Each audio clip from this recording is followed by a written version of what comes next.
NLWN-TV presents the In the Dugout show with a look at today's Eau Claire Cavalier game. Now, join us as we get ready for baseball in the dugout. Hello and welcome to today's edition of In the Dugout. Rick Olson here in the NLWN-TV studios, and we're getting ready to bring you all the action of today's non-league game as the 2-3 Eau Claire Cavaliers, who are 1-2 in the CRBL, take on the 0-5 new kids on the block, the Blue Hills Beasts. The Beasts are a new team out of Ladysmith who have played their 5 games thus far competitively, but have yet to find the victory column. The Cavaliers are coming off a busy weekend where they went 1 win and 2 losses to Spooner Cardinals and split a doubleheader with the Tilden Tigers. Now, coming up in this edition of In the Dugout, we'll take a look at today's matchup between the Cavs and the Beasts. Then we'll get Cavalier manager Ryan Bemnister's perspective on today's game in the Ryan Bemnister Show. Following that, even though today's game is a non-league game, we'll take a quick look around the Chippewa River Baseball League to see how this season shapes up. Also, we'll take a moment to get to know one of this season's Cavalier players in Cavalier Profile. Finally, we'll bring you all the play-by-play action of today's game from Carson Park in Eau Claire. So it's time to get ready for some baseball action, and we'll do just that coming up right after this brief timeout. You're tuned to In the Dugout on NLWN-TV. Hi, I'm Smokey Bear, and I made an assistant to help you out, because only you can prevent wildfires. Hey, Assistant Smokey Bear, call me Papa Bear, because I'm grilling up dinner. Do you get it? Yes, good job. So, what should I do with all these coals? Don't just toss them out. Put them in a metal container because those embers can start a wildfire. I understand. The stakes are high. Ha, ha, ha, ha. See, Smokey thinks I'm funny. Welcome back to In the Dugout. Very shortly, the Eau Claire Cavaliers will take on the Independent League's Blue Hills Beasts from Ladysmith. The Cavaliers are coming off a very busy weekend, dropping a 7-3 decision to the Spooner Cardinals last Saturday, and then splitting a doubleheader with the Tilden Tigers, dropping the first game 2-0, and then capturing the nightcap 5-2 in 9 innings. On Saturday, the Cavaliers struggled at the plate early in the game and committed 3 of their 4 costly errors in the first 3 innings to put them behind 7-0. The Cavaliers fought back, scoring runs in the 5th, 6th, and 9th innings to narrow the gap. The first Cavalier run came when Cody Dayton scored on Jackson Vance's RBI single. Here's the pitch. Line shot out into center field for a base hit. Rounding third is Dayton. And the Cavaliers are on the board on Jackson Vance's single to center field. Then Tyson Woodcock crossed the plate on Sam Knickerbocker's RBI hit in the 6th. And the pitch. Runner goes. Fly ball out into left field. Slicing away, falls in for a base hit. 1 run comes in. Lindenhausen checks in at third. And Sam Knickerbocker has his first hit as a Cavalier. Then in the 9th, the Cavaliers tried to get back into the game when Knickerbocker doubled to center. There's a fly ball out into center field. It's back. It's near the wall. And Knickerbocker checks into second with a double. He scored when Brayton Tillman grounded to second. And the pitch. Ground ball over to second. Picked up there. Throw to first for the out. But coming in to score is Sam Knickerbocker. Dalton Steele was tagged with the loss, allowing 7 runs, 5 of which were earned, while going 2 1/3 innings. Now then on Sunday, the Cavaliers faced the defending WBA state champion and CRBL opponent Tilden Tigers for a twin bill in Chippewa Falls. In Game 1, the Cavalier bats could only muster 2 hits in the 2-0 loss, with Sam Knickerbocker and Cody Dalton picking up those hits. Lucas Cosley picked up the loss following a solid outing on the mound, going 5 innings and giving up 2 runs on 4 hits, walking 2 and striking out 4.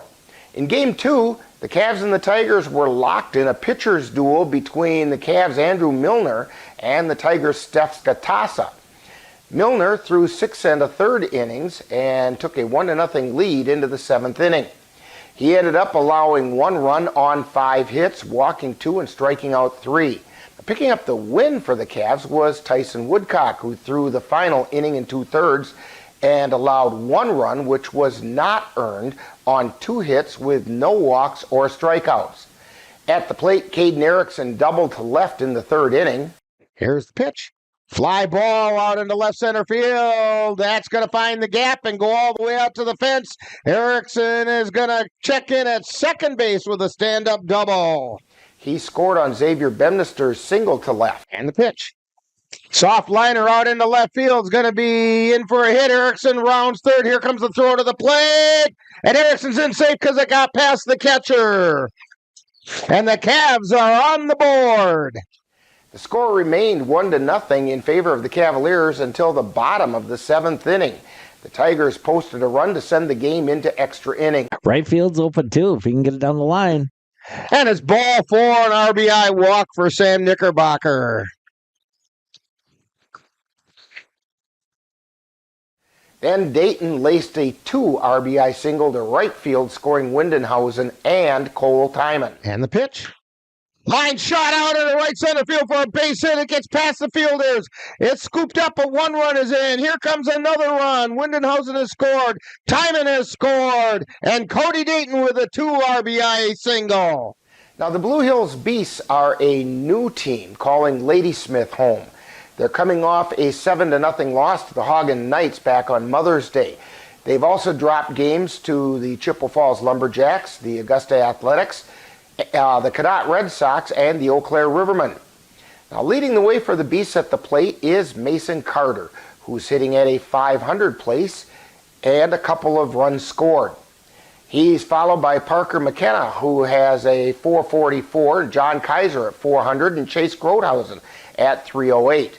On the mound, Grothausen is the king of the hill with an 0-1 record and a 4.90 ERA. He currently has a whip of 1.90. Zach Roach also has been effective with an ERA of 5.73 and a whip of 2.18. Now, the Cavaliers are being led at the plate by Brayton Tillman, who's hitting at a .357 pace, including 4 runs scored. He's followed by Cody Dayton at .333 and Caden Erickson at .313. Erickson leads the Cavaliers in extra base hits with 3 doubles and is tied with Tillman for the team lead in scoring with 4 runs. On the mound, the Cavaliers are currently being led by Andrew Milner, who has a 1-0 record and has allowed 1 earned run in 13 innings of work for an ERA of 0.69 with a whip of 1.08. Tyson Woodcock has yet to allow an earned run in 5 2/3 of an inning pitched for an ERA of 0.00. Coming up next, following this timeout, we'll get manager Ryan Bemnister's perspective as we chat with him on the Ryan Bemnister Show. You're tuned to In the Dugout on NLWN-TV. Honey, the kids are antsy. What can we do that will keep all of us entertained and won't break the bank? How about we take them to the Cavaliers game? Tickets are inexpensive, there's popcorn, hot dogs, and other baseball treats, and great baseball action. That's right, Eau Claire Cavalier Baseball, your best choice for affordable family entertainment. Check out the schedule at www.eauclaircavaliers.org. The Goat Coffee House on Water Street in Eau Claire presents The Ryan Bemnister Show, where Cavalier manager Ryan Bemnister gives us his perspective on today's game. And now, The Ryan Bemnister Show. Today, once again, we're at the Goat Coffee House talking with Cavalier manager Ryan Bemnister. And Ryan, today the Cavaliers are going to step out of league play to, shall we say, better oil the machine and get it smooth running for the remainder of the CRBL season. Now, before we talk about today's games, the Cavs are coming off a really busy weekend where they went 1-2. Your thoughts about the weekend performance? Well, I thought, we throw the Spooner game away. We were up there just to work on some things and get some guys some innings. And we had a guy in the mound that hasn't pitched in a year, so it was good to see him back out there. And, we had some defensive problems that day, which was good, to get those out of the system, because when we turned around and went and played Tilden the next day, I wouldn't say we played error-free ball, but I think it was mostly error. It was clean, yeah. I think actually I don't even think we'd committed an error. Maybe one. I'm just remembering off the one. top. It was there was one with Radke at third, and it was just a hard hit ball that got through the glove. So that, I mean, it depends on what they count that as an error or not. But no, so it was pretty clean baseball against Tilden and stuff. Again, these non-conference games are games that we utilize to have guys playing in positions to get them used to if we have to use them in an emergency case, which is what those non-conference games are for.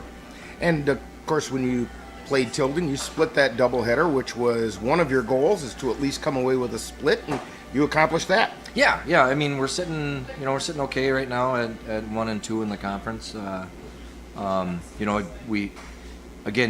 Teams can see what we're like now that we have a full roster. And it wasn't really even full. We're still missing one or two guys that were still coming to us and things like that. But when we have a full roster, we're a pretty scary group of guys to play against, and it showed that day. And you've played 3 league games, and all 3 of those games have been against what most people consider the top 2 teams in the league. Mm-hmm. And you came out of that 1-2, and you're ready to now take off for the rest of the season. Yeah, and that's very true. And the CRBLs, there's no gimme games in the CRBL. Every team's really good and things like that. So we're just going to approach every game and with the best roster that we got and the best guys that we got, which I think is everybody on the team, and we're going to take it from there. Now, last season, the Cavalier bats seemed to take forever to heat up, but this year, they're showing some signs of life already. Your thoughts about the Cavalier approach at the plate? Yeah, I think it's been really good. The guys have been patient. We've been making pitchers throw a lot of pitches, which is a good thing because then you can chase them, get to the bullpen, and pitching's at a premium for everybody that plays baseball, and everybody should know that. So if you can start running through a couple of starters and through a couple of relievers, that really hinders a team in a second game of a doubleheader or even a single game against Spooner. I mean, so the bats have been good. I had a conversation with Cole time after the first game against Tilden, and I said we got to get our 1 through 4 guys going, because right now they're slumping a little bit. The back end of the batting order was doing pretty good, and I think those guys might have overheard me because it looked like Caden Hobb and Carson kind of came to play that second game, and it really helped setting the table for the guys that were swinging a really good bat to drive those runs in then for us. Now, so far this year, Cavalier pitching, you couldn't tell it if you looked at final scores, but if you watch their performance, Cavalier pitching has been pretty strong, and in fact, if a person were to go by the pitching alone, you'd think the Cavaliers would at least be 3-2 this year. How would you evaluate the Cavalier pitching thus far? I've been happy with everything I've seen. You got to remember, we had a kid that hadn't thrown in the year because of an injury. Going into a game, gave us 3 strong innings. You got a kid that was thrown in the fire against one of the best teams in the league because of a lack of players, and he did really well for 4 innings. And then you get our 2 starters back that are going to be our 1-2 most of the year, and you can see what they do against really good teams like Tilden. I mean, I think we only allowed maybe 8 hits that day against Tilden and split with them, and that's it's tough when you do that because we only had 2 hits in the first game, but then we had a plethora in the second game. Although it took you till the 9th inning to do it, but everybody wanted an exciting finish. Save the best for last. Yes, that's what they wanted. They wanted excitement. But no, the pitching's been really good, and I think we have really good starting pitching, but one of our best strengths, I think, is when that starter goes to his 80-90 pitches, and we're going to play 9-inning games and doubleheaders. The next guy up isn't a step down. It's on the same level. I mean, you got the Tysons, you've got the Jackson Vances, you got the Hobbs, you've got the Cooper Dykes, who hasn't even thrown yet for us. You got Eli Rafke, who's through adult. So all these guys can just step up, and they're there, and they're ready to go. And that's the best part about our pitching staff is you don't go, oh, shoot, who do I have left? Where do I go now? Yeah. I don't have to worry about that. I've got 9-10 guys that are going to be solid for us all year long. And one of the perfect examples is Tyson Allen. He's jumped into the games and just shut teams down. And it's been really nice to see that. Yeah, he did that on Sunday against Tilden. And in that first game against Tilden, I really felt badly for Lucas Costley. He went out there and threw 5 innings of really strong baseball, and he just didn't get any run support, but he pitched well. Yeah, and again, this goes back to talking about the bats got to get going a little bit more. I mean, yes, averages show that we're hitting the ball, but we can't just have 8 hits in 1 inning. It's got to be spread out through an entire game and manufacture some runs. And we're going to be manufacturing some more runs because I can see it in this league. Runs are going to be at a premium because of all the good pitching. So you're not going to be able to hit 3-run bombs anytime you want to. You're going to have to bunt and move a guy over and have a sac fly and stuff like that. So we're going to have to do better at the plate that way because of how good everybody's pitching is. Now tonight the Cavaliers take on a brand new team in the Blue Hills Beasts. They're out of Ladysmith, and in their preseason games against CRBL teams, they're 0-4. It's almost like they're playing in the CRBL. Can you tell us anything about the Beasts? No, they're new. Well, you showed me here. I got that. A couple of our players, when we mentioned Bruce, there's a couple guys on our team that have either played with or coached some of these guys back when they were a little younger. So the guys will know them. I'm happy to invite them to Carson Park and get a couple of games with these guys throughout this year and get them welcomed into the, back into the system. I believe they belong to the Independent League. Yeah, so they're already in a league, which is really nice. We're going to be facing Menominee later on in the year. They're on a trial-based period. They might get jumped into a league also, and it's just good to see more baseball programs, which means there's more competition out there, which means there'll be more games for everybody. It's going to be really good. So I'm happy to see Bruce back in. And as I look at their roster, they've got a bunch of guys who I guess would qualify as pretty strong athletes. They've got one who's a football player at UW Eau Claire, state champion wrestler out of Ladysmith, baseball player from UW Stout, and the list goes, the Lakeland Conference Player of the Year from 2019. So they've got some quality athletes, and if they can turn those into decent ball players, they could be tough. Oh yeah, definitely. And there are no pushover games, like I said earlier in this year, or in non-conference games too. I mean, all these teams are fighting for the same thing, and they want to improve their records and they want to improve their resume, so when the WBA comes calling, they get to make that tournament. So it's good competition. It's going to be good competition for us. We're going to go after them like we'd go after any other team. We've got, like I said, got so many guys that can start games that we can utilize who we think would be effective against these guys and go from there. So it's the Cavaliers and the Beasts tonight. Who's getting the call to the mound? We're going to go Eli Rafke right away. I figured I'd use 3 guys tonight against them. I got Steele ready. His arm's good from playing against Spooner, and then a kid who we haven't seen yet this year, but I need to get him some time on the mound. Is Austin Sells. He used to play for the Cavs a few years ago, and he's a Memorial grad, and he's a heck of a kid. He's joined our club, but he's got a lot of other responsibilities, so this is his first chance to actually get his legs on the mound and see what he's got left in the tank. So. Well, Ryan, good luck on today's game, and hopefully the Cavaliers can find a way to sharpen their game on all fronts. I think we will. You've been tuned to the Ryan Bempnister Show, presented by the Goat Coffee House on Water Street in Eau Claire, with Cavalier manager Ryan Bempnister's outlook on today's game. Stay tuned. More of In the Dugout is coming right up. The Phoenix are rising. NLWN-2 and the Northern Light Webcasting Network are excited to be your home for Chippewa Valley Phoenix semi-pro football. Our next game will be on June 1st, when the Phoenix will travel to Wisconsin Dells to face the Wisconsin Wolfpack. Follow the Phoenix as they battle their way through the Northern Lights Football League on the Northern Light Webcasting Network audio service and NLWN-2. That's exciting Chippewa Valley Phoenix football on June 1st. Welcome back to In the Dugout. We're getting ready to bring you all the action of today's non-league game between the Eau Claire Cavaliers and the Blue Hills Beasts.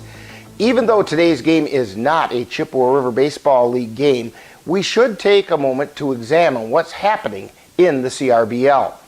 Now, on Sunday, the Eau Claire Rivermen defeated the Augusta Athletics 11-3, with the Chippewa Falls Lumberjacks topping the Bloomer Woodticks 13-9.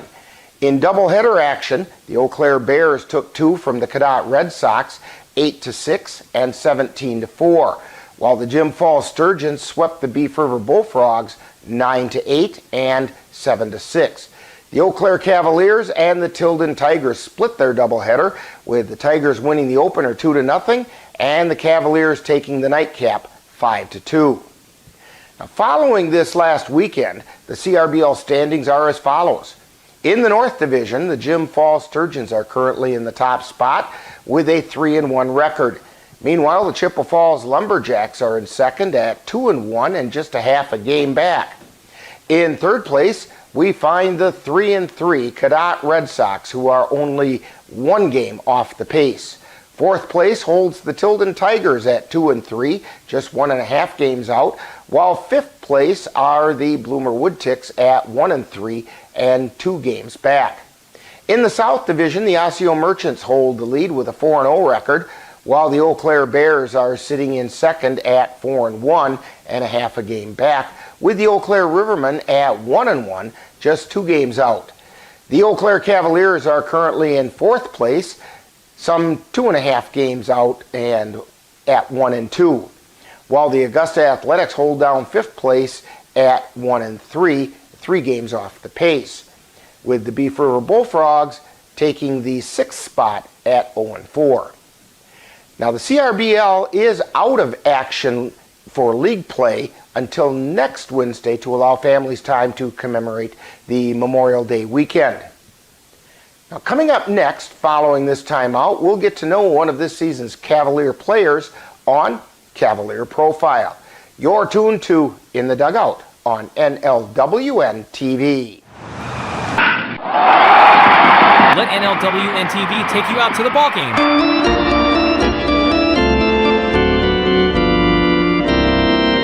Our next game will be on Monday, May 27th, as the Cavaliers take on the Eau Claire Bears in the annual Billy Noss Memorial Game from Carson Park. Coverage begins with the In the Dugout show at 10:30 a.m., followed by live play-by-play action. That's Eau Claire Cavalier baseball on NLWN-TV on Monday, May 27th. Time now to get to know a Cavalier player on Cavalier Profile. We'll get to know a little better who plays on this year's Eau Claire Cavalier baseball team. And now, Cavalier Profile. Today on Cavalier Profile, we're talking with Caden Erickson. And Caden, tell us a little about yourself, where you grew up, different levels of baseball you've played, and so on. My name's Caden Erickson. I'm going to be a junior this next year at Hamlin University. I'm playing college baseball there. Unfortunately, we're just shy of the playoffs this last season. Started out hot and kind of went on the down low, but I grew up in Colfax, Wisconsin, where I played high school baseball. So, all right time there, but getting ready for the summer at Cavs. So. And you played ball as a teammate of one of the arch rivals, right? Yeah, Drew Gibson, the Riverman. Yeah, we'll see him a couple times. A couple times, yeah. There you go. So, when you're not playing baseball, what are some other things that keep you interested and occupied? I'm big into music, so I play guitar quite a bit. Especially while I'm home in the summer here. I am hanging out with Drew Gibson quite a bit. I think we're going to go to some Twins game coming up here, and just hanging out with the fellas while I'm home. I don't get to see them too often, so. Okay. Yeah. All right, couple rapid fire questions for you. Pie, ice cream, cake, or cookies? You know this one's coming. Pie, gotta be. And which kind? Chocolate silk. Ooh, yum. Yeah, a little bit on those really hot days. It's maybe a little heavy, but boy, oh boy, any other time. Yeah, from Main Street. How about burgers, brats, or hot dogs? Burgers. What do you want on that burger? Everything they've got. Everything you just load it up. Okay. Yeah. Favorite major league team? Cubs. All right. Now, is there a major league player at any time throughout history who has kind of motivated you and inspired the way you play? I think it's probably got to be Chris Bryant right now. He was on that 2016 World Series Cubs team, and I think growing up, watching him have success and then just being like a great teammate the whole time, as well as performing on the field, he's definitely somebody that I try and idolize my game after. So. Okay. Now, if you had a superpower, what do you think that might be? Oh, I think it's got to be teleporting. Does that count? Teleporting, absolutely, yeah. I don't like driving that much. Okay. Get to places, you know what I mean? So. All right. Now, if Caden has this superpower of teleporting, he's got to have a superhero name to go with it. So, what's Caden Erickson's superhero name?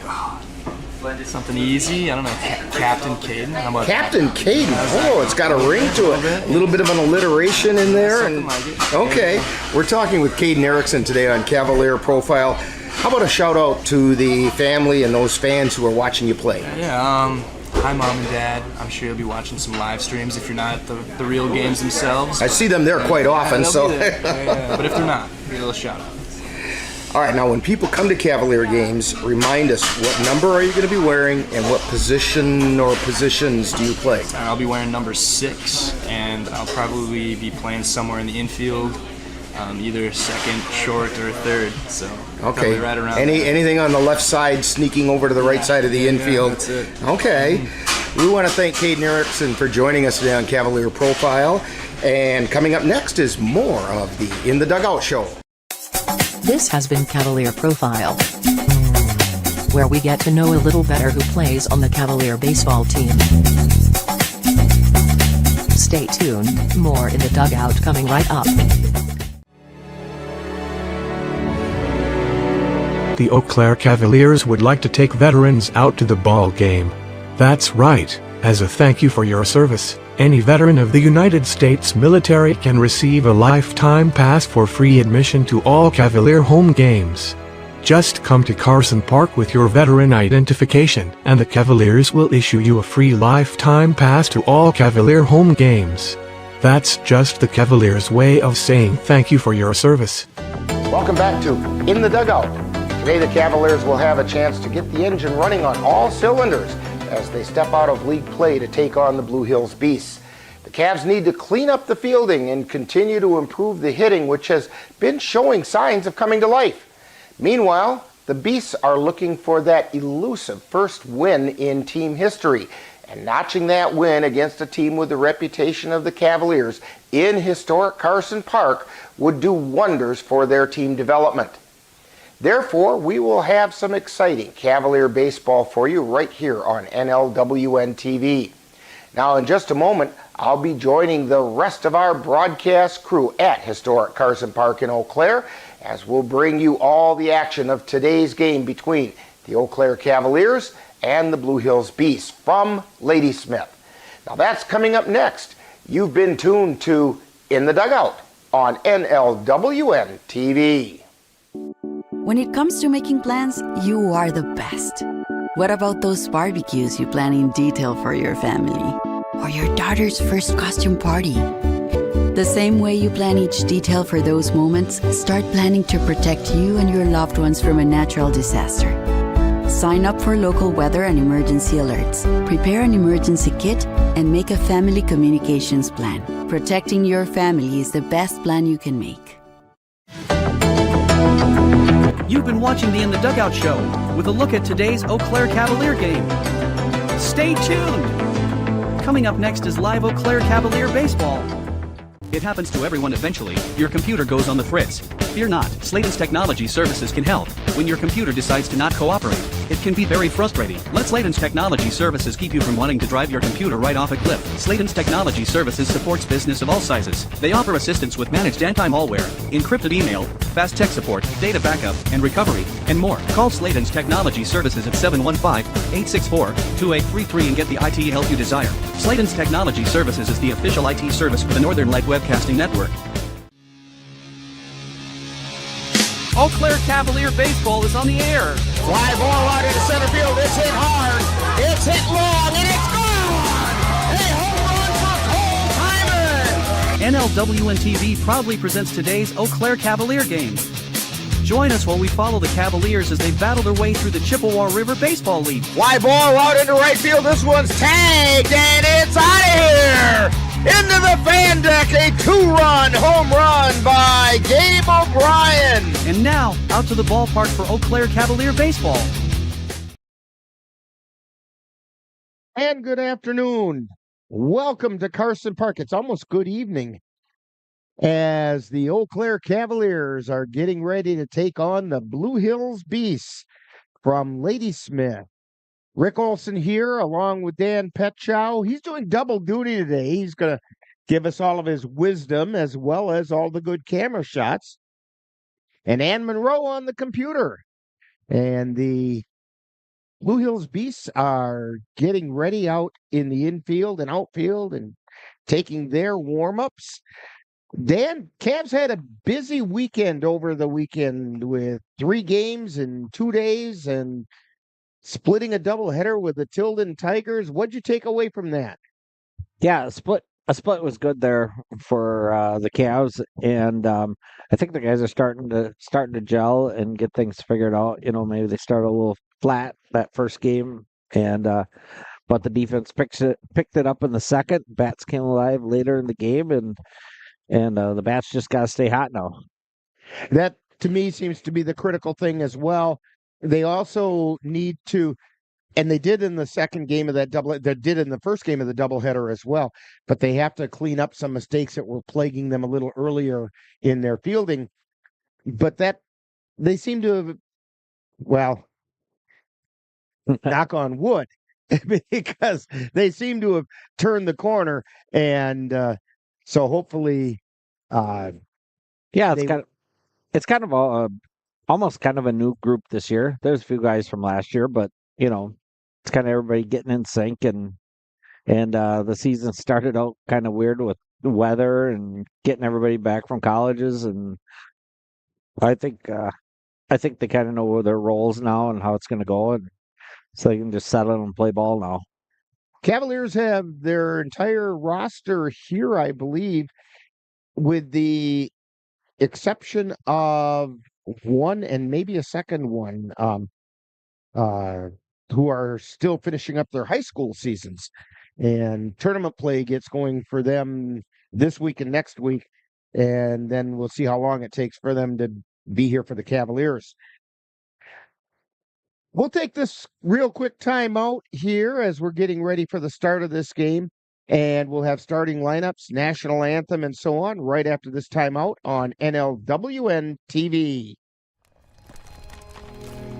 I've always been told I gotta be strong. Thick skin, tough as nails. But to be everything for everybody, it wears on you. Black don't crack, they say. But it can. We all can. Reach out to a friend if you see them going through it. No matter who you are, being vulnerable is what makes us whole. Learn how to help at seizetheawkward.org. My name is Teresa Barber. I was in the United States Navy, and I served overseas in the Middle East and Africa. Early on in my career, I had a commander that taught our suicide prevention training on a Friday afternoon, and the very next day, he took his own life. 90% of suicide attempts involving a gun are fatal. You don't know how much somebody can hide what's going on inside their head. Store your guns securely. Help stop suicide. Life's daily battles are not meant to be fought alone. We're not powerless, so long as we don't lose sight of what's important. Don't be afraid to seize that moment to talk to your friends. Cloud, you okay? Because checking in on a friend can create a safe space. The first step on our new journey. You coming? Reach out to a friend about their mental health. Seize the awkward. It's totally worth it. Owen, when you came into my life, it was a whirlwind. I just can't do it. We didn't know what the future would hold, but we knew you would always be a part of it. Adopting you was the best decision in our life. And I am so proud to call you my son.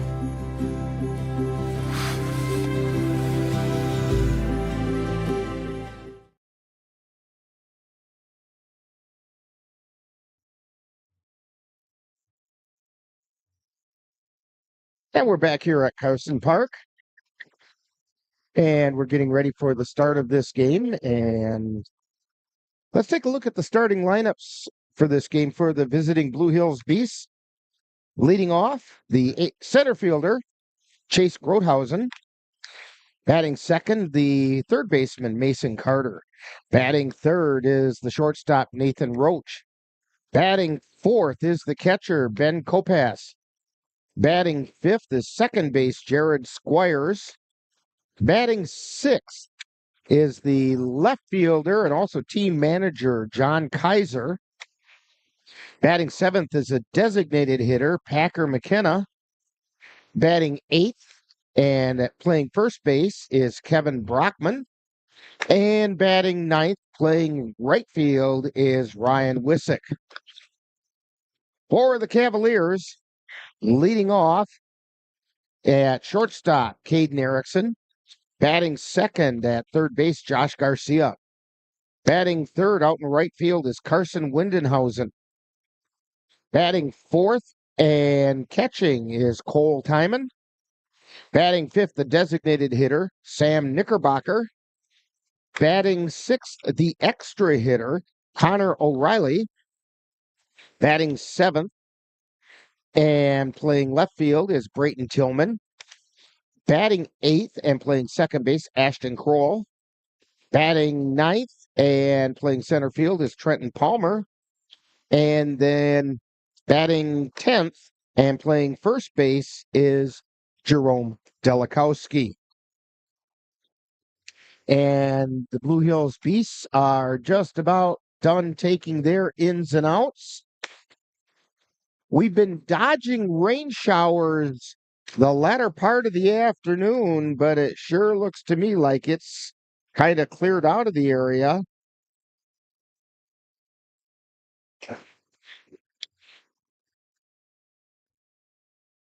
Caden Erickson is looking to pick up his 250th at bat as a Cavalier.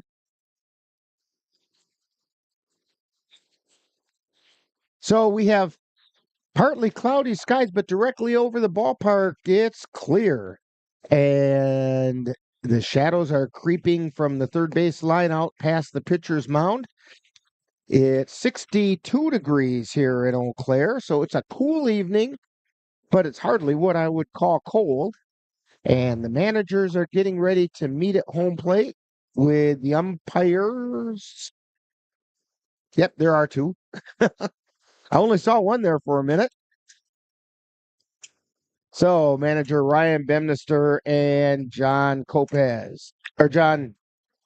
Kaiser out there having their meeting. And we're going to take one more time out before the national anthem on NLWN-TV. Dear moms and dads, what you have achieved here today is going to help us and our futures. It is why we are coming up on stage to collect your diplomas. You know it's true. Mom, we love you always. Everything I do. When you graduate, they graduate. Visit finishyourdiploma.org to find free and supportive adult education centers near you. Carson Park. It works better if I turn on the right microphone. There we go. Umpires for tonight's game out on the bases is Dick Smith. And behind the plate calling balls and strikes, Paul Osman. And we are just about ready to wrap things up down behind home plate. The Blue Hills Beasts are very excited about coming down here to play in historic Carson Park. And from what I understand, a number of places have this game on up in the Ladysmith area. And we want to welcome you on board. Especially since I've got a chunk of my heart up in that neck of the woods after teaching for a long time over in Bruce. And we're going to turn it over to Steve Kent, I think, depending on how our crowd mic is working, with his opening information. Well, Cavalier, I'd like to remind you that attending this one is a privilege. With this privilege comes the responsibility to conduct oneself in a manner where the game is enjoyable for all participants. Even if it's such a matter or resulting in all of its facilities. This members shall thrive in their teams and communities with understood good sportsmanship for all players, coaches, fans, and officials. All balls are the property of Eau Claire Cavaliers Baseball Club. Please return all balls to the souvenir stand located on the third baseline or receive a $1 token for use of the souvenir stand. As a friendly reminder, Carson Park Baseball Stadium is a non-smoking facility. If you must smoke, we ask you please leave us later. Again, there is no smoking in Carson Park Baseball Stadium. Thank you. Finally, all fans, especially those in the bleachers, are reminded you're at a baseball game and follow all of making stands at a high rate of speed. unless it's your color at all times. Very sunglasses and then with the first correction, just over those piece. Leading off, left center field, number 1, Chase Rosen. Batting second, the third baseman, number 2, Mason Carter. Batting third, playing shortstop, number 3, Nate Roach. Hitting fourth, the catcher, number 16, Ben Lopez. Batting fifth, playing second base, number 66, Jared Squires. Batting sixth, left fielder, number 11, John Heiser. Hitting seventh, designated hitter, number 20, Packer McKenna. Batting eighth, playing first base, number 9, Kevin Brackman. Batting ninth, the right fielder, number 10, Ryan Wissick. And pitching for the base, number 4, Zach Roach. The Blue Hill Beasts are managed by John Kaiser. He's assisted by Ben Squires. Now, the starting lineup, your very own Eau Claire Cavaliers. Moving on, by shortstop, number 6, Katie Dixon. Batting second, the third baseman, number 30, Josh Garcia. Hitting third, playing right field, number 34, Carson Park. Batting cleanup, the catcher, number 19, Cole Tyler. 25th, the designated hitter, number 37, Sam Knickerbocker. 36th, the extra hitter, number 13, Connor O'Reilly. 37th, the left fielder, number 11, Creighton Tillman. That's the hitter, playing second base, number 28, Ashton Cole. Batting ninth, the center fielder, number 18, Trenton Palmer. Hitting 10th, the first baseman, number 33, Jerome Galakowski. And pitching for the Cavaliers, number 14, Eli Rappy.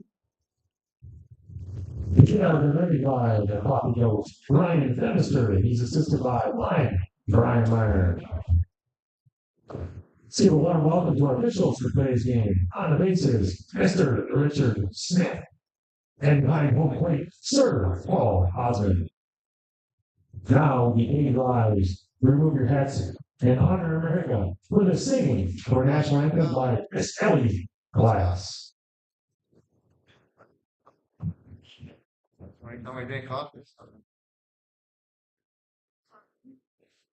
Oh, say, can you see by the dawn's early light what so proudly we fled at the twilight's last gleam, whose broad stripes and bright stars through the perilous fight o'er the red sweet walls were so gallantly strewn, and the rockets breathless almost bursting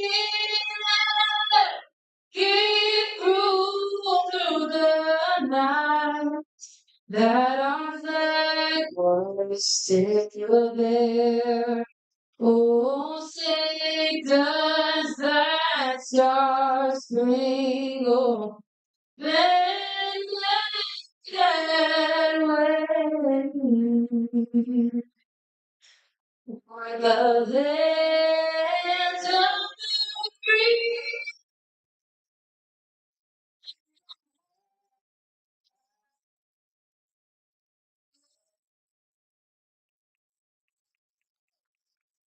That's Miss Ellie Glass. Come for us. Miss Glass. And we are just about ready for today's game. Taking a look at the Cavaliers while Eli Rathke warms up on the mound. Defensively, Cole Timon behind the plate, Josh Garcia over at third, Caden Erickson at second, or short, I should say. Ashton Kroll is at second, Jerome Delikowski at first. Brayton Tillman out and left, Trenton Palmer in center field, and Carson Windenhausen is in right.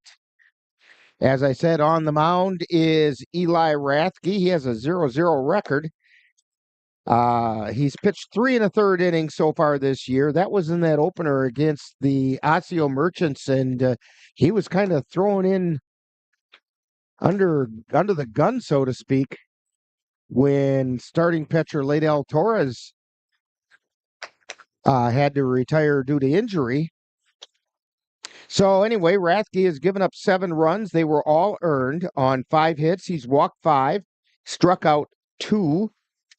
He has an 18.96, or check that, 18.9 ERA and a 3.30 whip.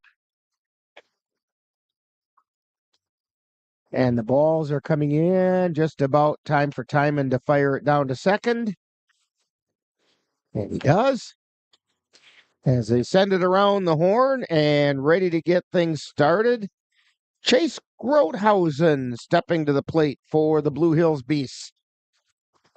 As we've mentioned several times, the Beasts are a brand new team out of Ladysmith. Grothausen batting .308 on the season.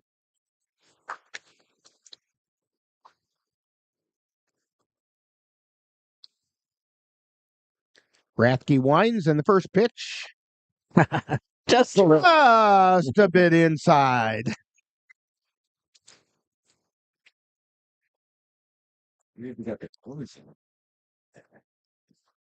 So, needless to say, the count is 1-0.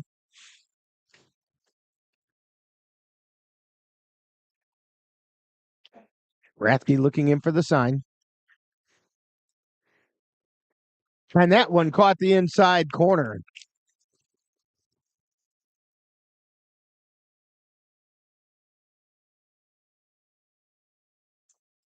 Here's the wind in the pitch. And strike 2 called. 1 ball, 2 strikes to Chase Grothausen. He's struck out a couple of times, 4 times, and make that 5 times. That's going to bring up Mason Carter. Carter's batting .500 on the season. He's leading the Beasts. He's got a double in there as well, scored a couple runs. Pitch is high and inside for a ball.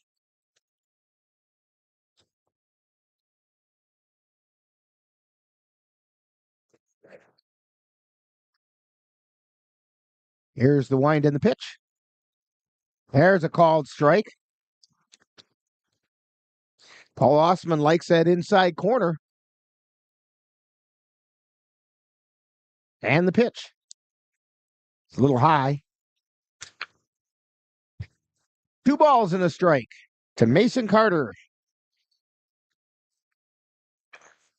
And the pitch. Line shot right into the glove of Garcia over at third. All Garcia had to do was raise his left arm up about 6 inches, and the ball plopped right into his glove. Yeah, that's going to bring up Nathan Roach. Go ahead, Dan. Yeah, that's what the Cavaliers have been missing here in the last couple weeks is the defense, Garcia. So Nathan Roach at the plate. Fly ball out into left field. Moving back is Tillman, circling under it, waiting, and makes the catch in a 1-2-3 inning. So for the Blue Hills Beasts, no runs, no hits, no errors, nobody left on base. We played a half inning. It's the Beasts nothing, and the Cavaliers coming to bat on NLWN-TV. Menominee Eye Optical can help you see the world for the beautiful place it is. Doctors Nicholas and Marianne Comro provide comprehensive and emergency eye care for all, including pediatric and special needs patients. Whether it's examination for glasses to cataract or LASIK care, or diagnosis and management of macular degeneration, and so much more. In addition, Menominee Eye and Optical's experienced opticians will help guide you to the highest quality eyewear for the best value. That's Menominee Eye and Optical, 520 Wilson Avenue in Menominee, where they specialize in quality personalized care for you and your family. The Phoenix are rising. NLWN-2 and the Northern Light Webcasting Network are excited to be your home for Chippewa Valley Phoenix semi-pro football. Our next game will be on June 1st when the Phoenix will travel to Wisconsin Dells to face the Wisconsin Wolfpack. Follow the Phoenix as they battle their way through the Northern Lights Football League on the Northern Light Webcasting Network audio service and NLWN-2. That's exciting Chippewa Valley Phoenix football on June 1st.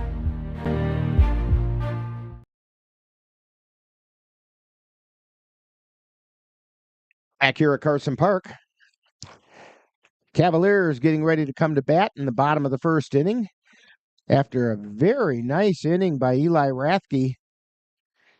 Boy, I tell you what, Dan, he needed that for a little confidence building after the shellacking he took against the Osseo Merchants. Actually, he didn't pitch that badly. Yeah. It's just he got thrown in without quite being ready, and Yeah, he wasn't even hardly any warm-ups. He just had to come right in and, but yeah, he got through it, and he's got good control. So, leading off for the Cavaliers is Caden Erickson. Erickson comes into the game batting .313. And he scored 4 runs. He leads the team. He's tied for the lead in runs scored. Zach Roach on the mound, and he delivers. Swing and a miss for strike 1. He chased one. It looked like it might have been just off the plate on the outside. Roach into his motion and delivers. That's down low. Counts even at 1-1.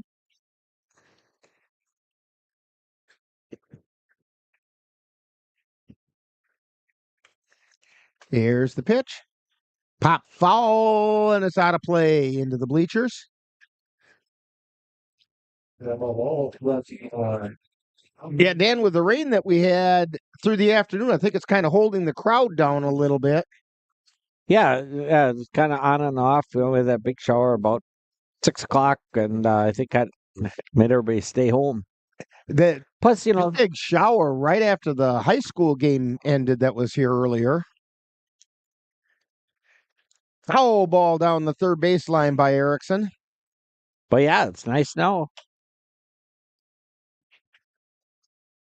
And like I said, we'll definitely knock on wood. Here's the 1-2 pitch. Outside. 2-2.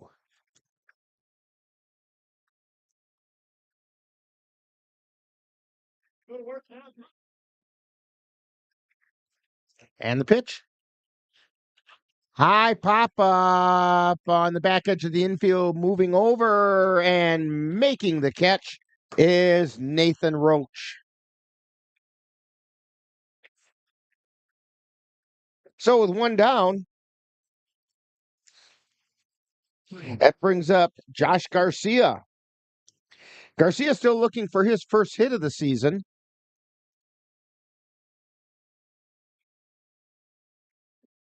He's only had 1 at bat so far. And there's a strike on the outside corner.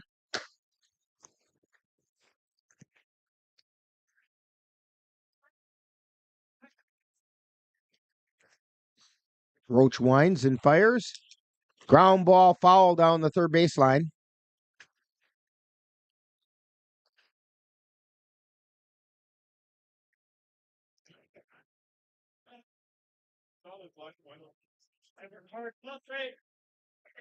Garcia steps back in. Roach checks for the sign. Now he winds and delivers. Ground ball up towards second. Fielded there. Throw over to first for Brockman. And Garcia beat it. It's going to be an infield hit for Josh Garcia. Squires fielded the ball well. Fired it over to Brockman at first, but Garcia was just too speedy. I'll tell you what I think happened there, Dan, is the ball slowed down in that wet grass of the infield. Sure, yeah. Yeah, and he had a tough turn there. Carson Windenhausen at the plate. Windenhausen batting 111 on the season. And back in safely is Garcia. They had him pretty well picked off. Garcia started to go and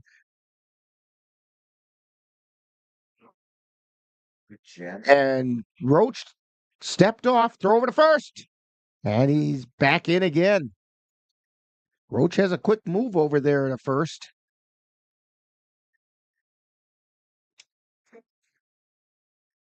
Garcia with his lead.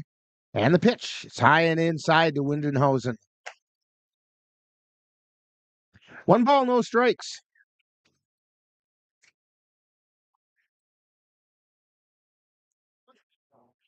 And the 1-0 pitch. Swung on a miss, counts even at 1-1. Windenhausen was thinking about landing that one out in amongst the soccer game over on the football field. Here's the pitch. Garcia's going, line shot out into center field, falls in for a base hit.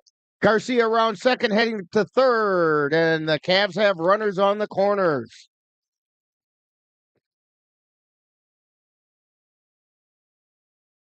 So Josh Garcia on third, Carson Windenhausen on first. And that's going to bring up Cole Timon, the catcher. 22.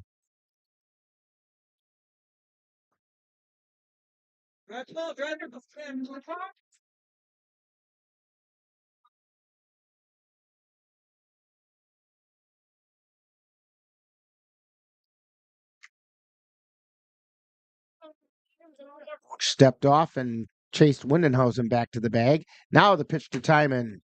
And that's a called strike on the outside corner.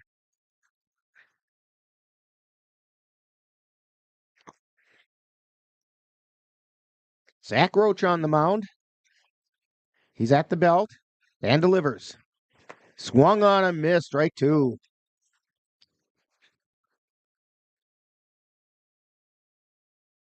Yeah, Timon just has to be patient at the plate. Now he's got to put the bat on the ball somehow. Here's the pitch. Runner goes.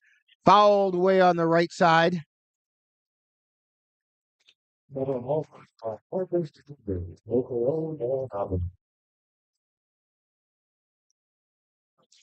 Austin Sells coaching down in the first base coach's box.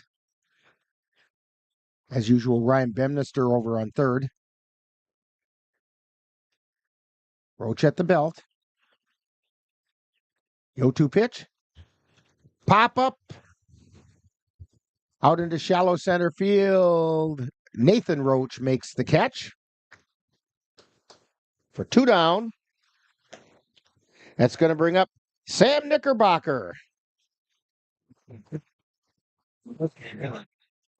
He did a heck of a job catching over in Tilden. Yeah, he's got a good arm. Does a nice job of blocking the plate. Tonight, he's the designated hitter. Runner goes. Pitches. It was high for a ball. Windenhausen gets a stolen base.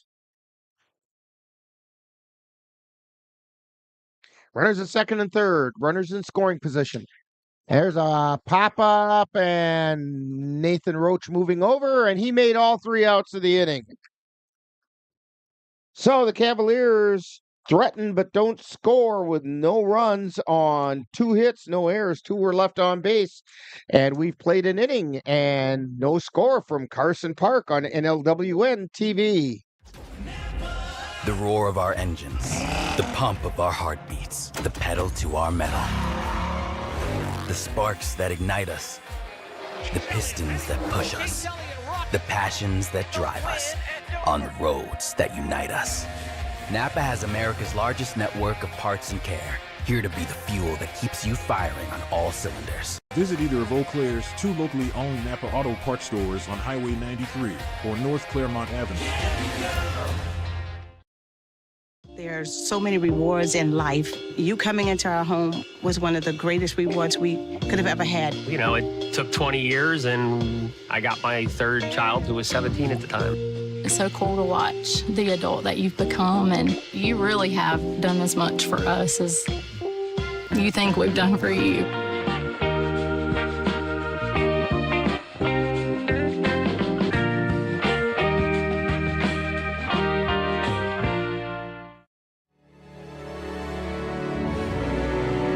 The Eau Claire Cavaliers would like to take veterans out to the ball game. That's right, as a thank you for your service, any veteran of the United States military can receive a lifetime pass for free admission to all Cavalier home games.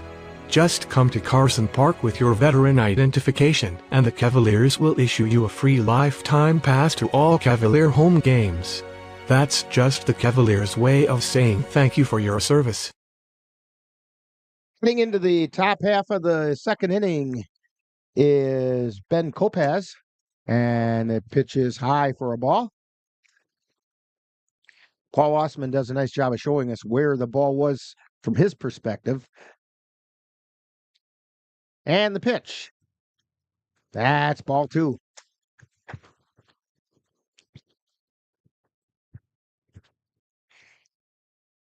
Kopaz batting .231. There's a ground ball over to first. Delikowski picks it up, steps on the bag, and there's out number 1. It'll bring up Jared Squires. Comes into the game batting .200.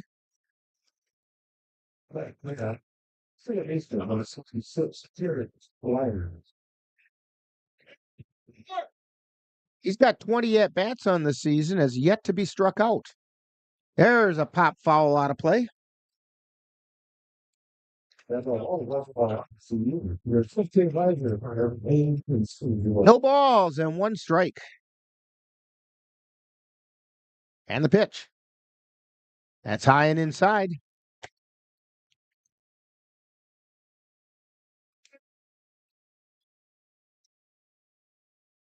Rathke's 1-1 pitch. That missed outside, ball 2.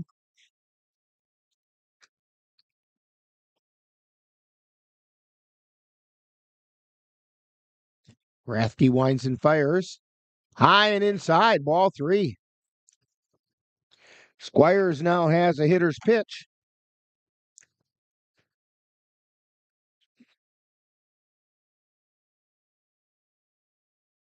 And the pitch. There's a foul right into the Beast dugout. Dan, would you say that means it went into the belly of the Beast? Oh, yeah. I think Ann's about to slug me or something. Killing me. Here's the 3-2 pitch. And that missed. And Squires is the first base runner for the Beasts as he draws the walk. Brings up John Kaiser, the manager. Also the left fielder today, batting .400 on the season.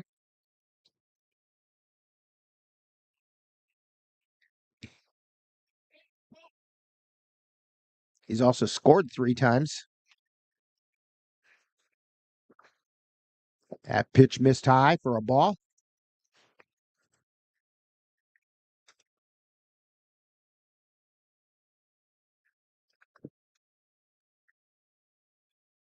Here's the pitch. There's a strike called on the outside corner.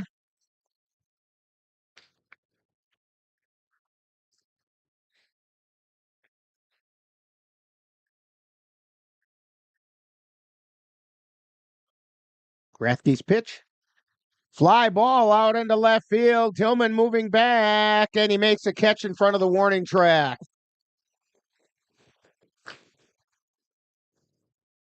So 2 down. And that'll bring up Packer McKenna. Yeah, Rick, already.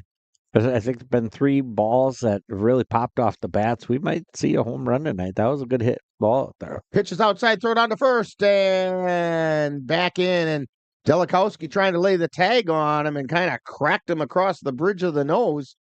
He had to do a reverse tag on him, and so it's not like he intended to hit him in the face with his glove, but Good thing he had a batting helmet on. and Jared Squires gets back up. He looks like he's ready to go. 1 ball, no strikes. Bounder back out to Rathke, and the soft toss over to Delikowski for the 3rd out. So for the Beasts, no runs on no hits. There were no errors, and 1 was left on base. We played an inning and a half, and there's no score from Carson Park on NLWN-TV. When you have that craving for a home-cooked meal the way Mom used to make it, rest assured, you can still get that meal by going to Mom's Restaurant and Pub in Colfax. Mom's is open daily, serving breakfast and lunch, and don't forget dinner on Friday nights with Mom's famous fish fry. The coffee is always hot, the breakfast is always delicious, and lunch will put a smile on your face and in your stomach. 225 Bremer Avenue, Colfax. Call 715-962-4617. That's Mom's Restaurant and Pub. Yeah, I think one of the things. I'm Smokey Bear, and I made an assistant to help you prevent wildfires. Dude, I've got this. I've been camping since I was 5 years old. But I am a camping influencer. You know what? I'll bet you $5. Okay. Assistant Smokey, what is the best way to put out a campfire? To put out a campfire, drown with water, stir, drown again. Then make sure the fire is out cold by feeling with the back of your hand. Wait, really? I'll take the $5.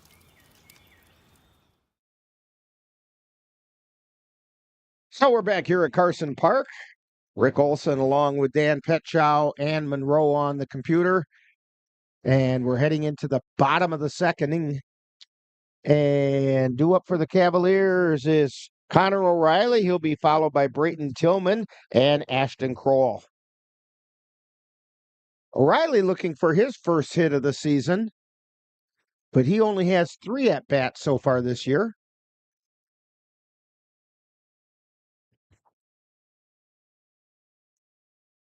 Zach Roach with the pitch, and that's down low for a ball.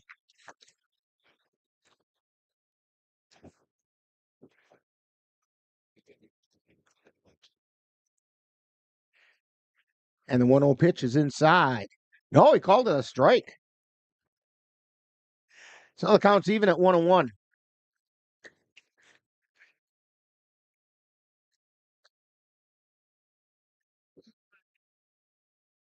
And there's a soft little liner out to first. Toss over to Zach Roach covering, and it bounced out of his glove. And O'Reilly is on an error. I think that's going to be an error on Roach covering, because that throw was right there, and it was plenty of time. I think there was a little confusion if the pitcher was going to come over or not. So Brayton Tillman batting .357 on the season. Check swing, strike.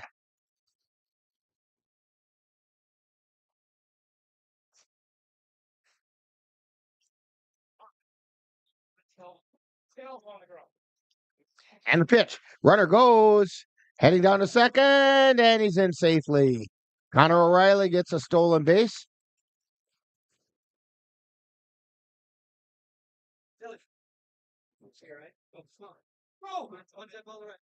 Nathan Roach couldn't quite hang on to the ball.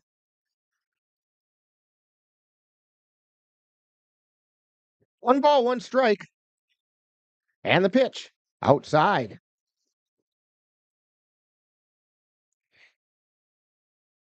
Zach Roach has given up 11 runs on the season. 9 of them have been earned. And that pitch is inside. Runner goes, throw to third. He asked for help from the home plate umpire. Dick Smith wanted help.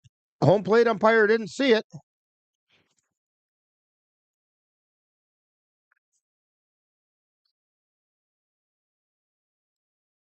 Okay. Dick Smith called a balk, which means it's not a base on balls to Brayton Tillman because it's a dead ball.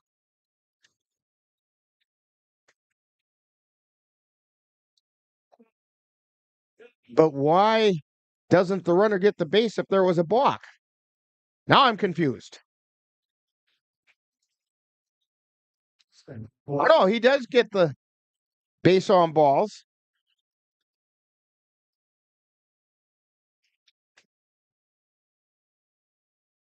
And up for the Cavaliers is Ashton Kroll. Throw over to second, and O'Reilly gets back.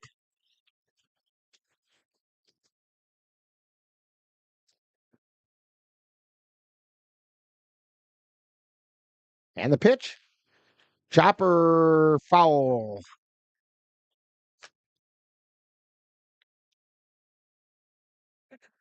That was one of those that had all the ingredients, had it gone fair, of being one of those little fluky little base hits. Yeah, that's close. Kroll batting .250. And the pitch. Swung on a miss. Strike two.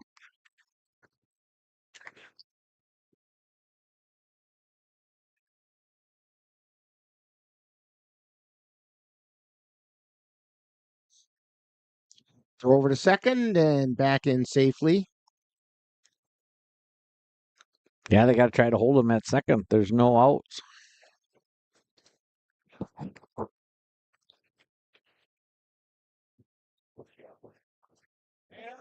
And strike three.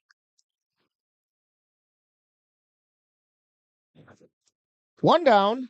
Brings up Trenton Palmer. Palmer looking for his first hit still this year. He's played very well out in the field.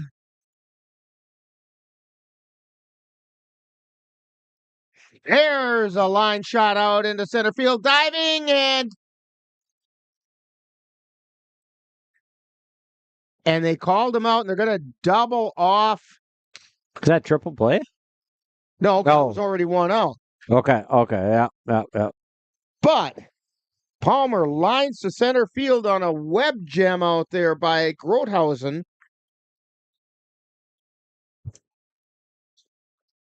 And then they doubled Tillman off at first because they thought it was going to fall in, and they both took off. And so the Cavaliers got no runs on no hits. There were no errors, or one error, and one left on base. So we've played 2 innings, no score at Carson Park on NLWN-TV. The Phoenix are rising.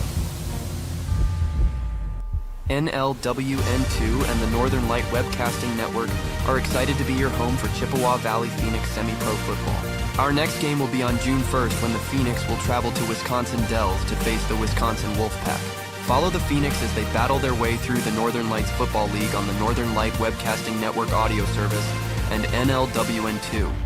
That's exciting Chippewa Valley Phoenix football on June 1st.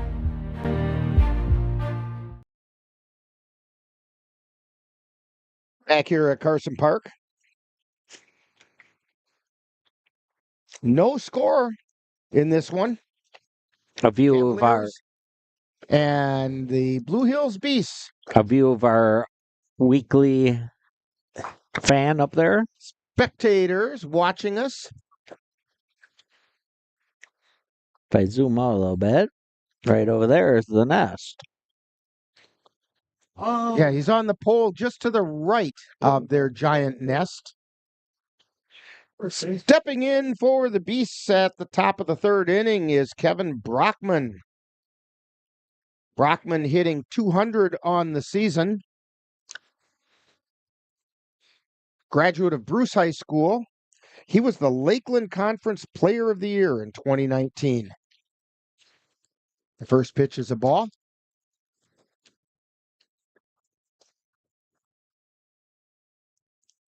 Rathke's pitch swung on a miss.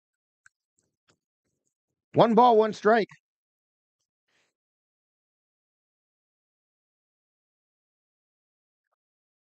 Rathke fires. That's inside for a ball. 2-1 now is the count. Outfield pretty much straight away on Brockman. Fly ball out into left field. Take a couple steps in and making the catch is Tillman.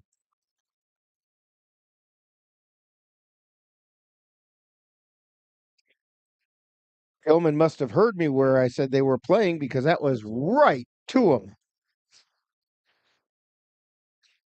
That's going to bring up Ryan Wissick. He's batting 188.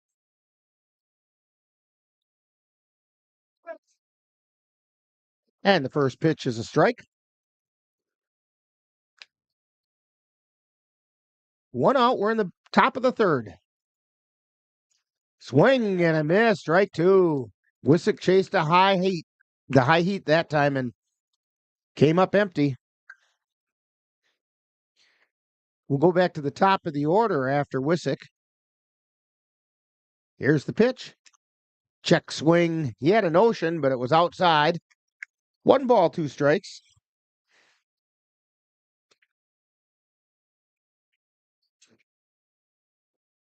Rathke fires. That's high. Counts even at 2-2.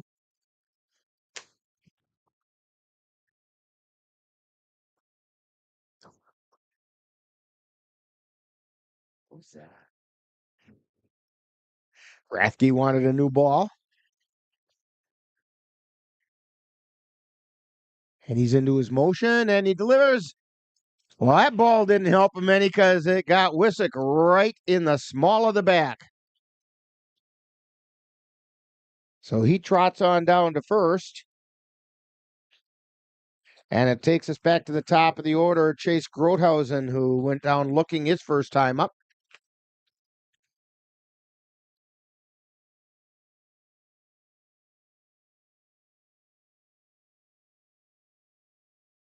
Rathke delivers. Line shot, foul. Hold it a little bit too far. He got a lot of meat on the ball.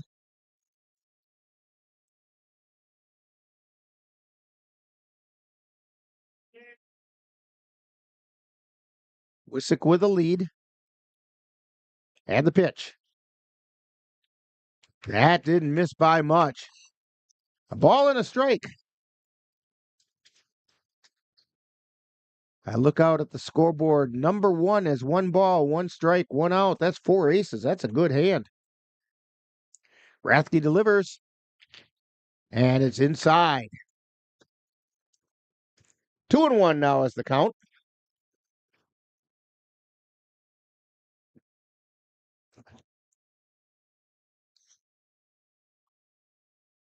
And the pitch. There's a strike called on the outside corner. Counts even at 2-2.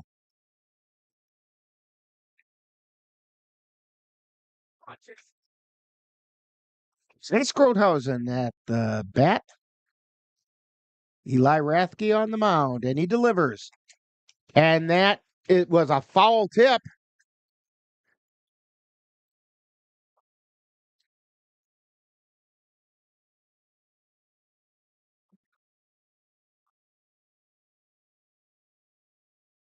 Yeah, he just stuck his bat out at that one.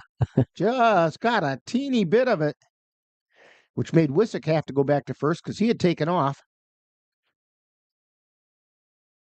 Here's the 2-2 pitch. And a strike 3 call, throw down to first. Wissick gets back in.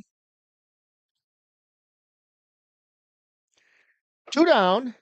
Mason Carter hit a line shot out to Garcia his first time up. Garcia just had to raise his glove just a few inches, and the ball found a home.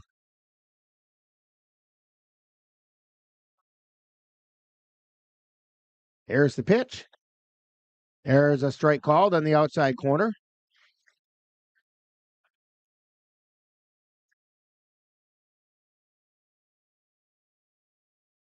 Rathke at the belt. And he delivers. Fly ball, foul territory. Heading over and out of play.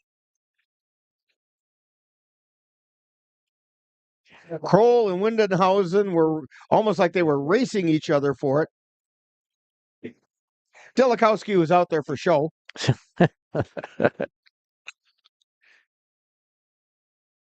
No balls, 2 strikes to Mason Carter.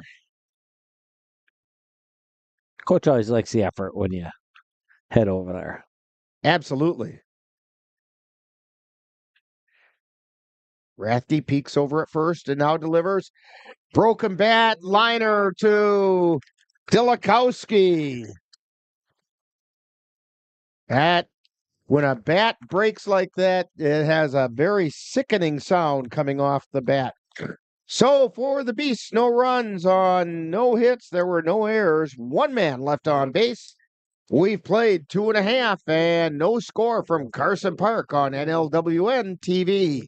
To get your lawn or garden to perform like you want, you first need to know about your soil. That's where Midwest Environmental Consultants can help. Their soil testing service can give you a complete rundown on your soil's nutrition and health. They test for nitrogen levels, phosphorus, potash, micronutrients, minerals, pH, and organic matter. Let Midwest Environmental Consultants put you in control of your soil's health. Call Midwest Environmental Consultants at 715-586-1302. That's Midwest Environmental Consultants, soil testers for the Chippewa Valley. Let NLWN-TV take you out to the ballgame.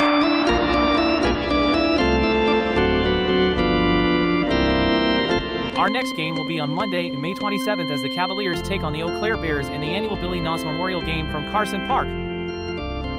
Coverage begins with the In the Dugout show at 10:30 a.m., followed by live play-by-play action. That's Eau Claire Cavalier baseball on NLWN-TV on Monday, May 27th. Back here at Carson Park, in fact, we're looking across at the football field right now, and that's where Dan spends quite a bit of time this summer as we carry games of the Chippewa Valley Phoenix, and next one of those is coming up. Actually, it's a road game, Dan. You're going to be down in Wisconsin Dells.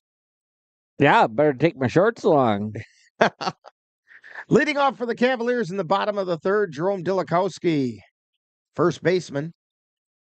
Swing and a miss for a strike. Delikowski looking for his first hit of the season.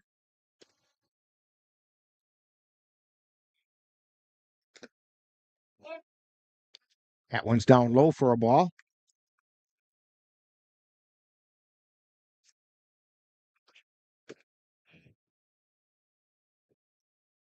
And the pitch. There's a strike right down the middle of Water Street.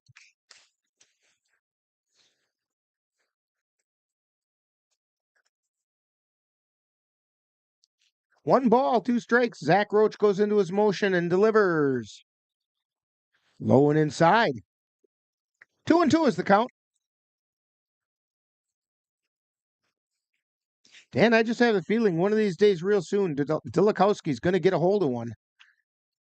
Outside, ball 3. Count goes full. Yeah, and when he does, look out.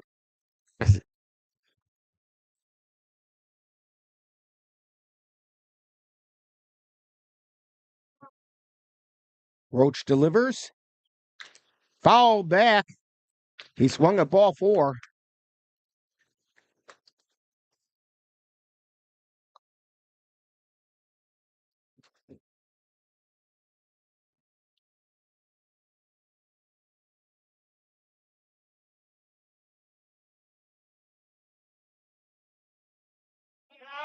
And there's ball 4.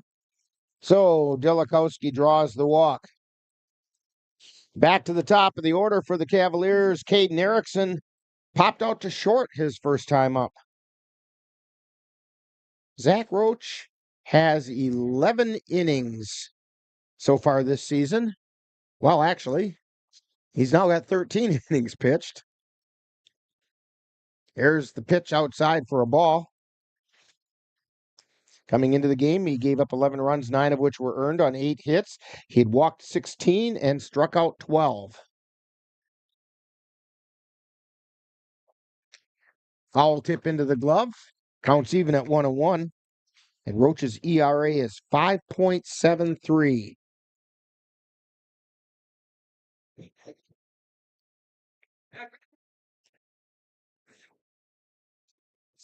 One ball, one strike. Throw over to first. Delikowski back.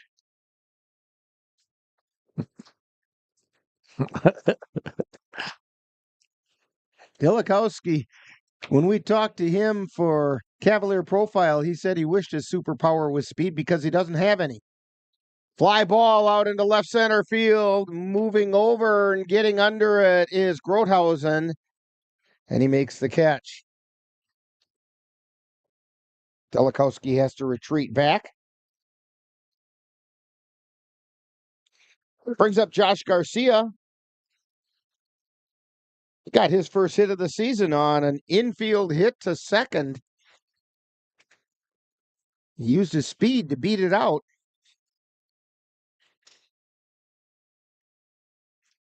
That pitch is inside for a ball.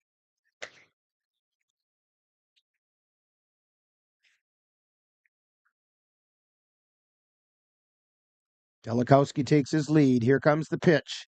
It's outside. 2 balls.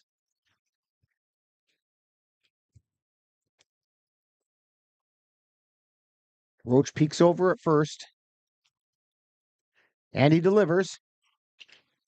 Short little hopper over to third. Throw to second for 1. And they don't get the 1 to first. Garcia heads over to second. Throw at second. And Garcia's in safely.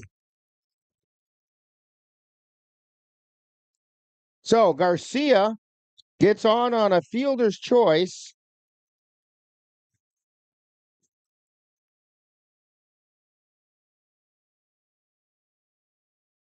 And then there was an error on the throw that got Garcia over to second base.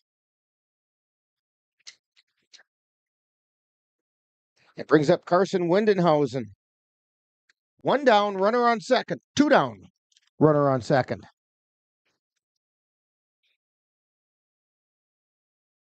Foul back.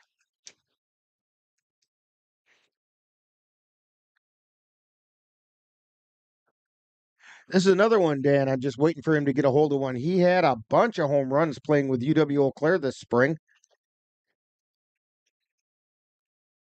That one's high and away. I want to say he had either 7 or 8 for the Blue Golds. Yeah, he just needs that one opportunity here. The 1-1 pitch outside for a ball.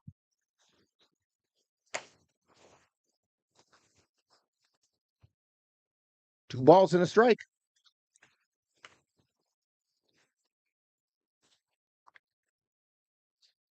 Zach Roach looks over at second and now delivers. Swung on a miss, strike 2.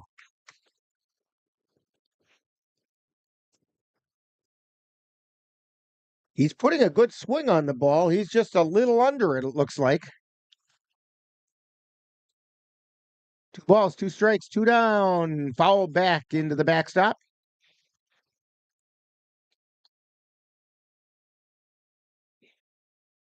He came through with a big hit in that game against Tilden in the 9th inning of what was supposed to be a 7-inning game.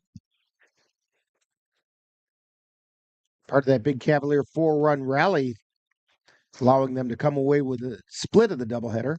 There's another foul ball. That's off the face of the press box off to our right.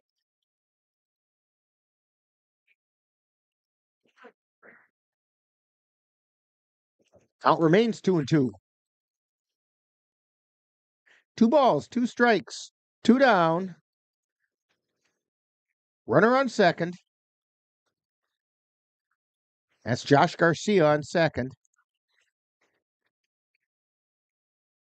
Pitch to Windenhausen. Fouled away off to the right side. And the battle is engaged here.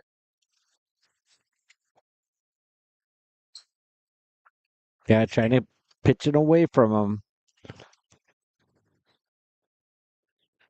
See if they come inside. Roach at the belt. and delivers. Ground ball up the middle, picked up by Nathan Roach. Throw over to Brockman at first for the out. So the Cavaliers come away with no runs on no hits. There was one error, and there was one left on base. We've played 3 innings with no score on NLWN-TV. Royal Credit Union's low rates and flexible terms on auto loans can help keep your payments low. Get a great rate on your next car or truck purchase, or refinance an existing vehicle with an auto loan from Royal Credit Union. Royal also offers loans for buying or refinancing boats, UTVs, and other vehicles. Royal Credit Union wants to help keep your payments low. Check rates and apply for a Royal Credit Union vehicle loan online at rcu.org/autorate. Subject to credit approval. I've always been told I gotta be strong. Thick skin, tough as nails. But to be everything for everybody, it wears on you. Black don't crack, they say. But it can. We all can.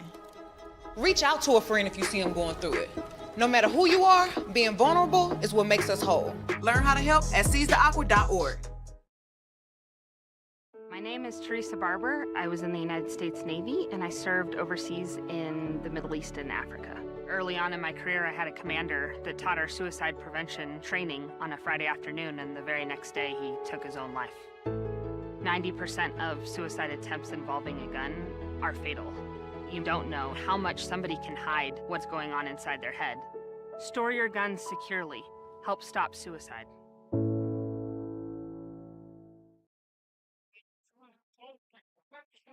We're back here at Carson Park. Due up for the Blue Hills Beasts in the top of the 4th inning. Nathan Roach, Ben Kopaz, and Jared Squires.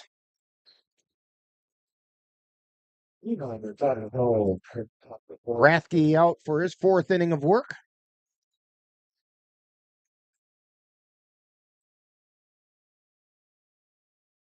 Ryan Bemnister said there was going to be a lot of shuffling around today, and we'll see if that happens. That pitch was a bit high and inside to Nathan Roach. Flew out to left. Back out to the warning track his first time up.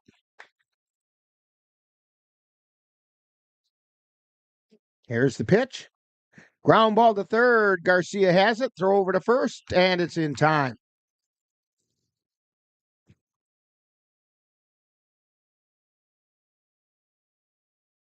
That'll bring up Ben Kopaz, who grounded to Dilikowski at first.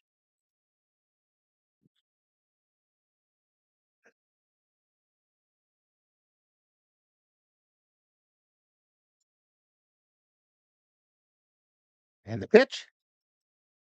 Check swing ball. Just missed outside. No balls, one ball, no strikes. And the pitch. That's ball 2. 2-0 is the count.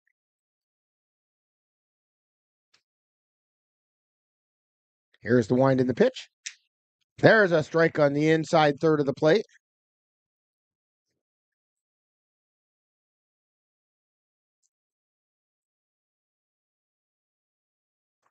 Rathke delivers.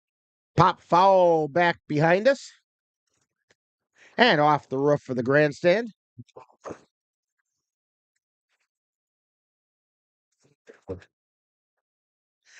You know, every time I hear Steve Kent give that promo for us here at the ballpark on a foul ball, that one just missed. I figure it's because the ball came somewhere in the vicinity of us. Out is full to Ben Kopaz. Pop up, infield, Erickson moving in under it. He makes the catch.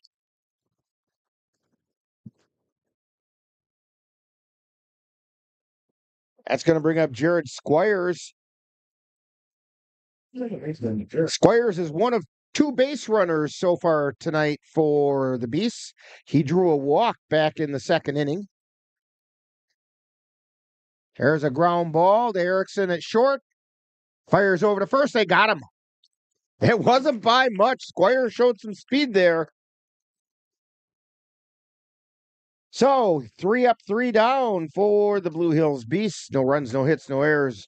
Nobody left on base. We've played 3.5, and still we have no score from Carson Park on NLWN-TV. Let NLWN-TV take you out to the ballgame.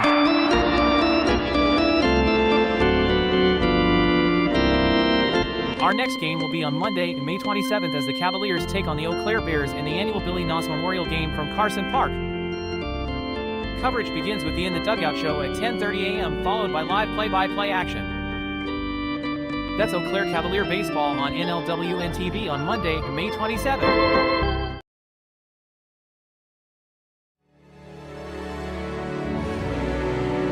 The Eau Claire Cavaliers would like to take veterans out to the ball game. That's right. As a thank you for your service, any veteran of the United States military can receive a lifetime pass for free admission to all Cavalier home games. Just come to Carson Park with your veteran identification, and the Cavaliers will issue you a free lifetime pass to all Cavalier home games. That's just the Cavaliers' way of saying thank you for your service. And we're back here at Carson Park, heading into the bottom of the 4th inning. Due up for the Cavaliers, Cole Timon, Sam Knickerbocker, and Connor O'Reilly.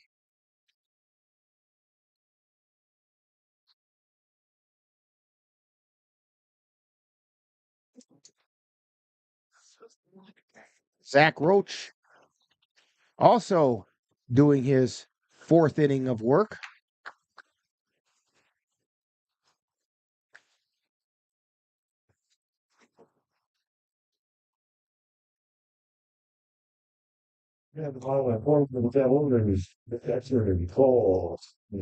So Timon leads off. He popped a short his first time up.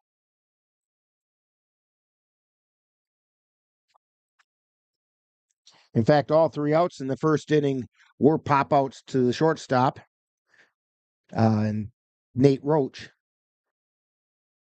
Check swing foul.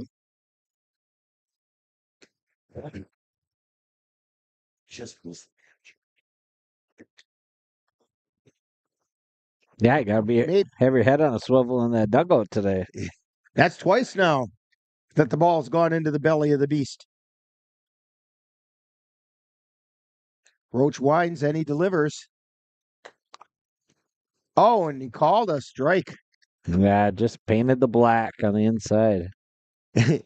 I'd check that ball to see if it painted the black. And I'm not sure it got there. Paul Osman said it did. Here's the pitch. That's outside. I'm pretty confident in that one. 1 ball, 2 strikes.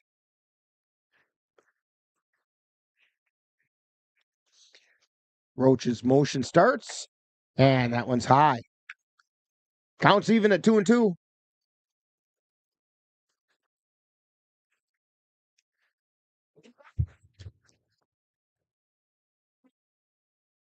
Roach shakes off a sign. Now he delivers.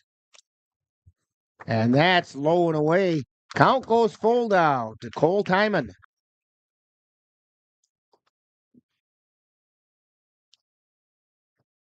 He has an on-base percentage of .500. Here's the pitch. That's high for ball 4. So that's his on-base percentage today.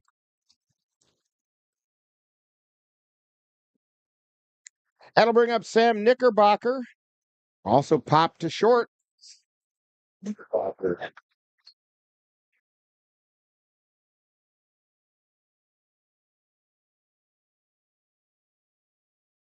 Knickerbocker, the designated hitter. And the pitch. And that got Knickerbocker in the hip.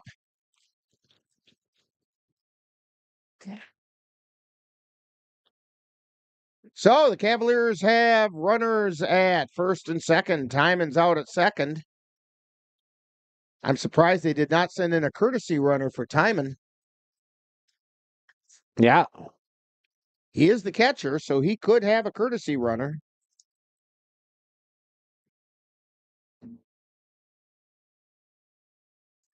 They're going to have a little conference out at the mound.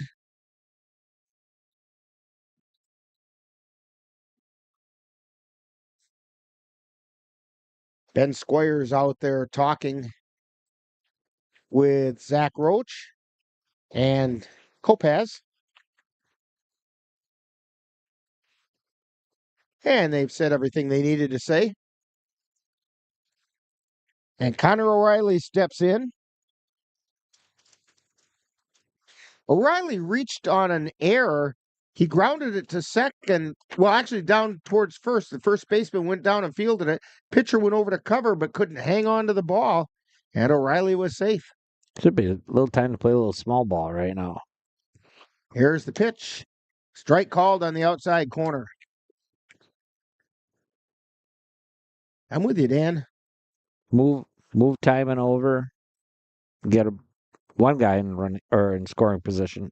Swing and a miss, strike two. Chased one high out of the strike zone that time. No balls, 2 strikes to Connor O'Reilly. And the pitch. Line shot out into left field for a base hit. They're going to hold timing up at third. The bases are now loaded.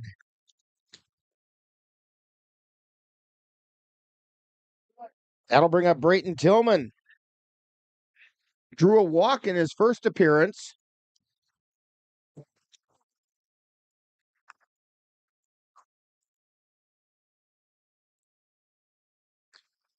He has an on-base percentage of .438 coming into the game. Here's the pitch. It's inside for a ball.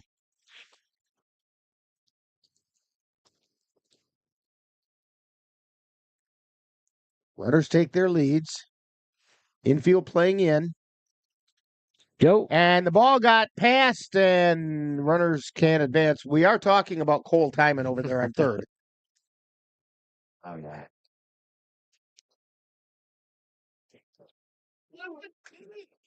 Timon was kind of grinning about that. It didn't get far away from the catcher, you know. No, Kopaz just didn't quite know where it went. 2-0 pitch. Outside, ball 3. Oh, my goodness. Nowhere to put him. This is one of those, again, where if Tillman swings at this pitch, he's going to have some serious talking to from Ryan Bemnister. 3-0 pitch. That's the get me over pitch.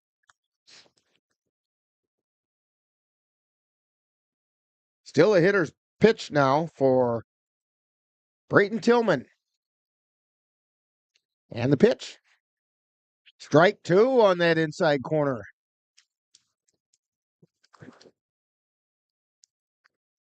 Yeah, Matt's got to come hot right now in this inning. You know, the players have seen his pitches now for 4 innings. So, and fouled back into the screen. Count remains 3-2.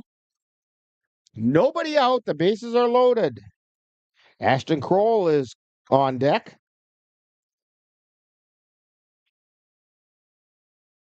Here's the wind and the payoff pitch. And that got him, and it's an RBI hit by pitch.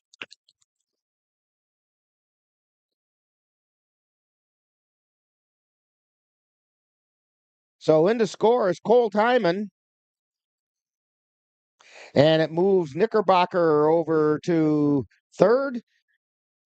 O'Reilly's at second. Tillman is on first. Ashton Kroll coming to the plate. And the pitch. That's a delayed called strike, but it's a strike nonetheless. No balls and 1 strike to Ashton Kroll. Struck out his first time up. That one's outside.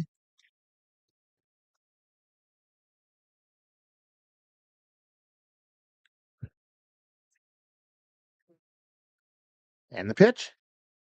Strike 2 on the inside corner.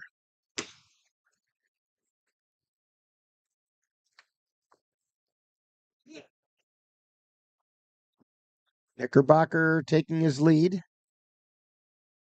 And fouled. Oh, almost took the legs out of the first base coach, Austin Sells, for the Cavaliers. He's lucky he just did the splits just in time.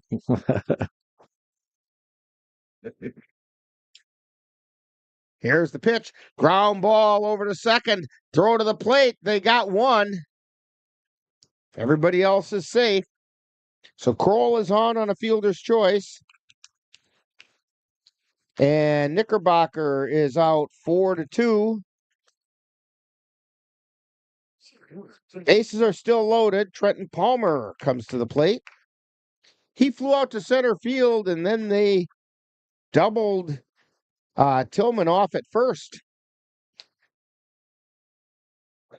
And the first pitch is outside for ball one.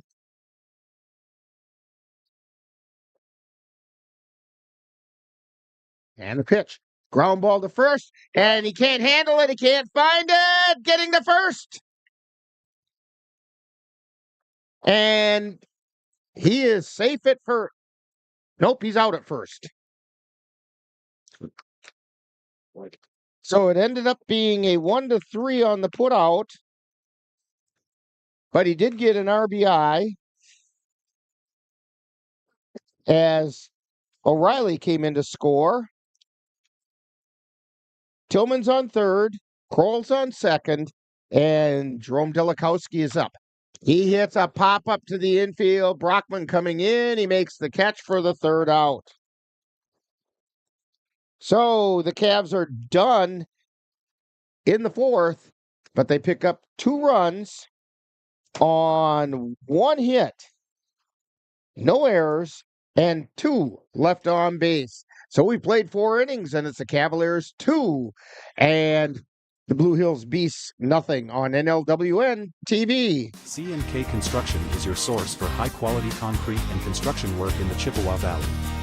Established in 2014, C&K Construction in Chippewa Falls is a leading concrete contractor proud to serve Eau Claire, Altoona, Menominee, and surrounding areas. Specializing in concrete construction, excavating, flatwork poured walls, and much more, they're right for all of your concrete needs. Call C&K Construction in Chippewa Falls at 715-559-1335. There's so many rewards in life. You coming into our home was one of the greatest rewards we could have ever had. You know, it took 20 years, and I got my third child who was 17 at the time. It's so cool to watch the adult that you've become, and you really have done as much for us as you think we've done for you.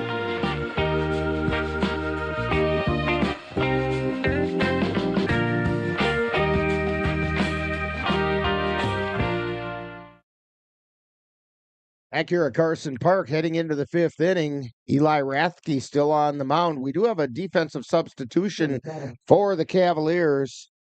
Cade Mueller has come in to play left field. We got no catcher. Sam Knickerbocker. Cold time is now behind the plate, which means I believe Timon will be the extra hitter.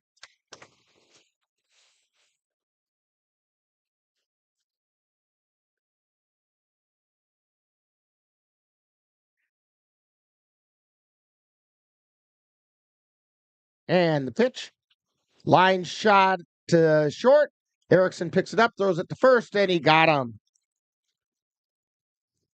That was John Kaiser grounding to short. Brings up Packer McKinnon. He's the first baseman, and he flew out to left, or check that. He grounded back to the pitcher his last time up. So Sam Knickerbocker behind the plate.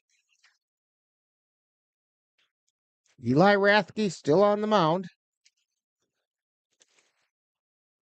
And the pitch. That's high for a ball. They appeal down to first, and Dick Smith says no, he didn't go. And the pitch. Fly ball out into left field, moving over. Somebody had dropped the ball. In and out of the glove of Tillman. So McKenna's going to get on an error.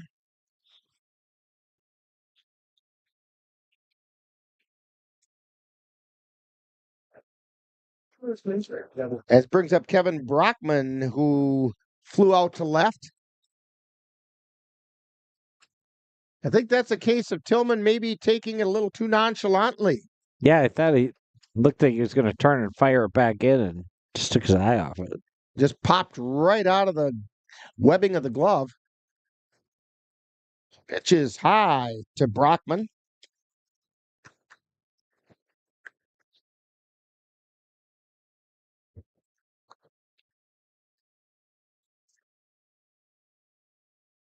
And the pitch. Swung on a miss. Counts even at 1-1.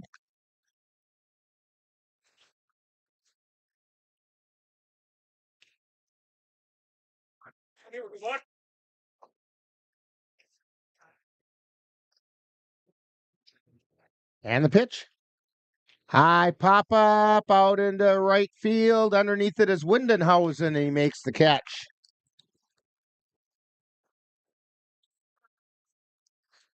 So with 2 outs, brings up Ryan Wissick. He reached after being hit by a pitch his first time up.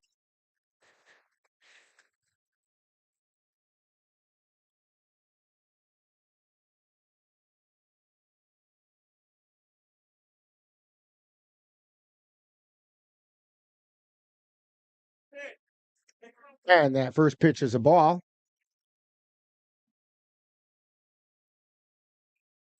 You need it?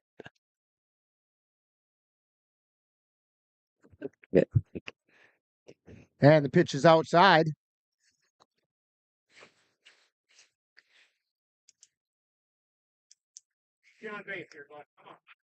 We'll get that. What's that?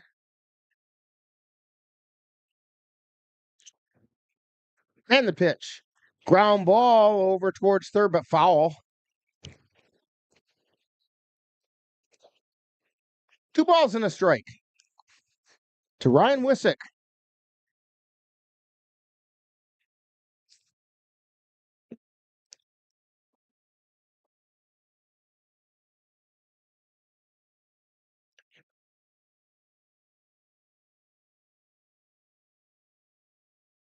And the pitch. That's outside. 3-1 is the count now.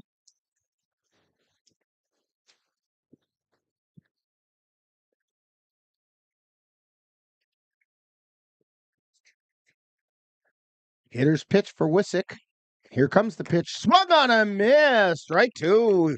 Boy, did he swing at ball 4 there. That was almost in the middle of the other batter's box.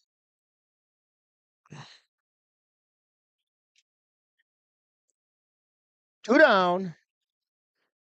Count is 3-2. Traveling time, and here's the pitch. It's high for ball 4.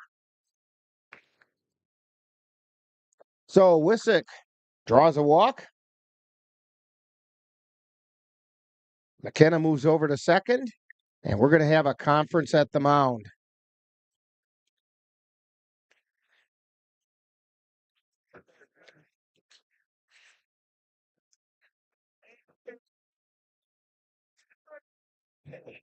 And I suspect it's more defensive, and just to check and see where Rathke is.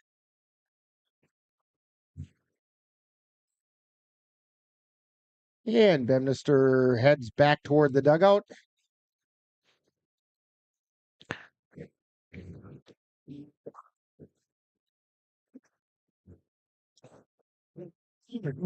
So, runners at first and second. 2 down. Top of the order, Chase Grothausen struck out looking both times up. Check swing. Down, or called it a strike.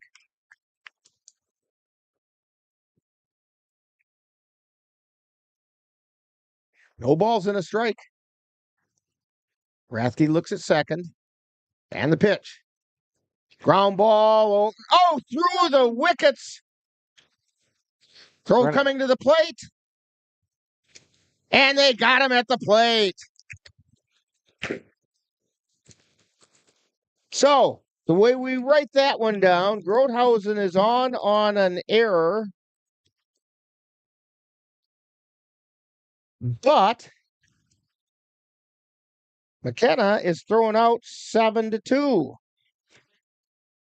So, no runs, no hits.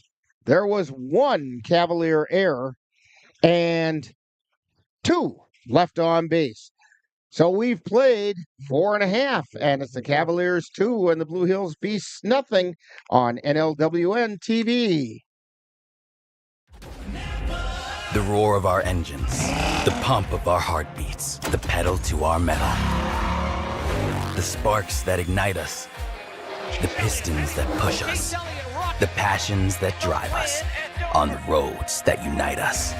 Napa has America's largest network of parts and care, here to be the fuel that keeps you firing on all cylinders. Visit either of Eau Claire's 2 locally owned Napa Auto Parts stores on Highway 93 or North Claremont Avenue. Life's daily battles are not meant to be fought alone. We're not powerless, so long as we don't lose sight of what's important. Don't be afraid to seize that moment to talk to your friends. Cloud, you okay? Because checking in on a friend can create a safe space. The first step on our new journey. You coming? Reach out to a friend about their mental health. Seize the awkward. It's totally worth it. Back here at Carson Park for the bottom of the 5th inning, Caden Erickson leading things off. He's 0 for 2 today, popped out to short and flew out to center field.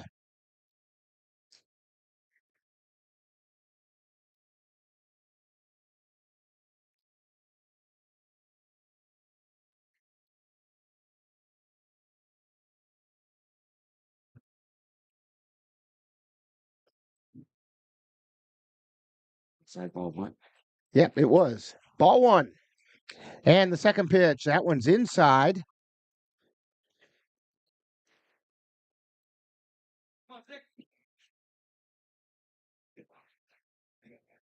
Erickson being 0 for 2 is due. There's a strike called on the inside corner. Oh, Dan, you came back with my trusty clipboard. And that pitch missed. Once in a while, I get distracted, sidetracked.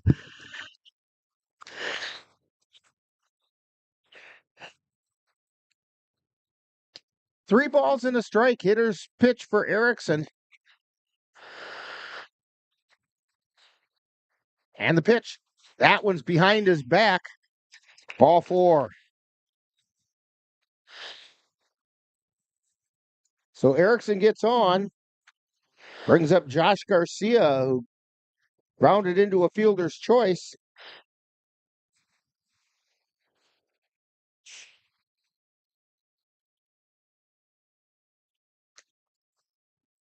Erickson takes off as the ball got away, and he's on second.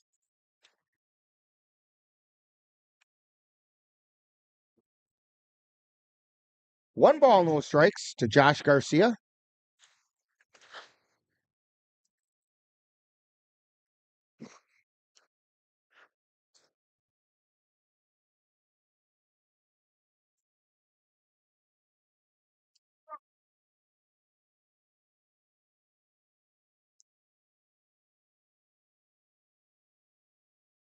And the throw over to third, and Erickson's in safely.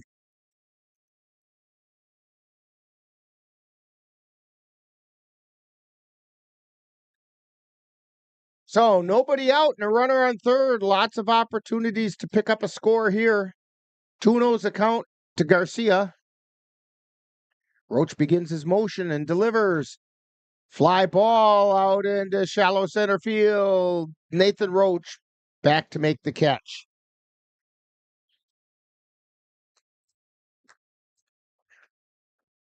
That'll bring up Carson Windenhausen.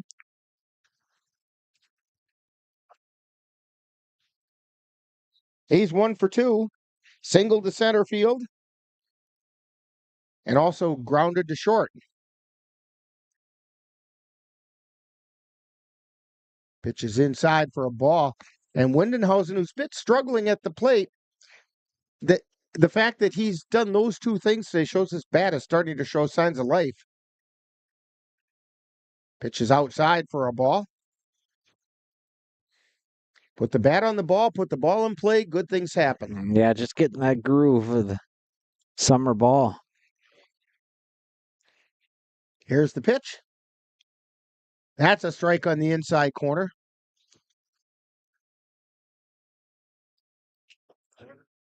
Two balls and a strike. And the pitch. That's high for ball 3.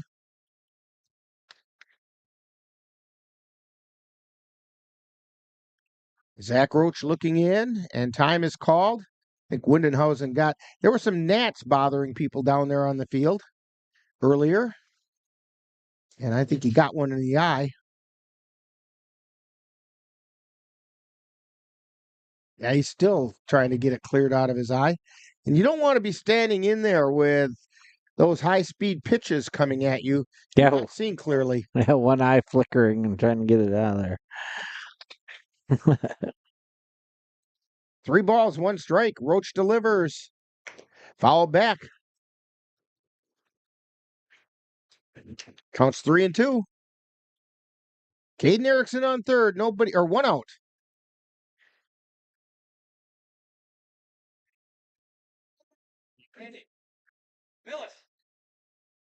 And the pitch. That's down low for ball 4. Second walk of the inning given up by Zach Roach. Cole Timon comes to the plate.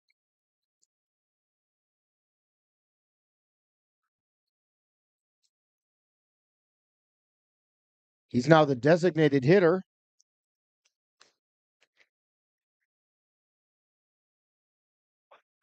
Runner goes, and the pitch is outside for a ball. So Windenhausen on second. Caden Erickson is on third. And the pitch. It's outside for ball 2. Cole Timon at the plate. Timon scored 1 of the 2 Cavalier runs. That me? And the pitch. There's a strike at the letters.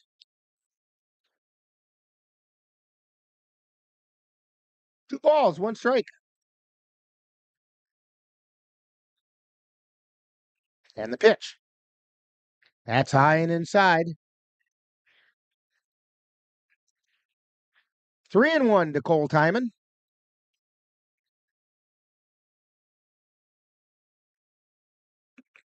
And the pitch. Fly ball out into center field. Going back is Grothausen. He slips. The ball gets past him. 1 run is in. Second run is trying to get in, and Windenhausen is pulling up, limping. It looked like something didn't feel good as he rounded third.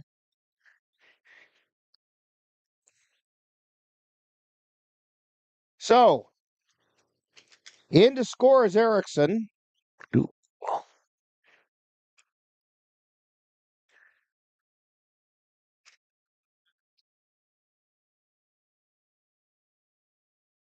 And out at the plate is Carson Windenhausen.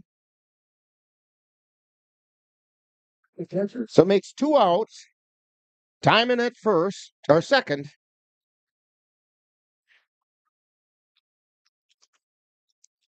He gets credit for a single, and then he went to second on the throw.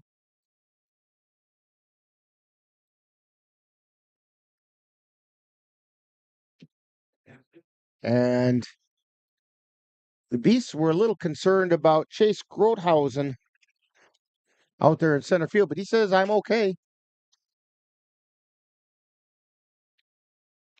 Yeah, get winded hose and some water. Looks like maybe just a cramp.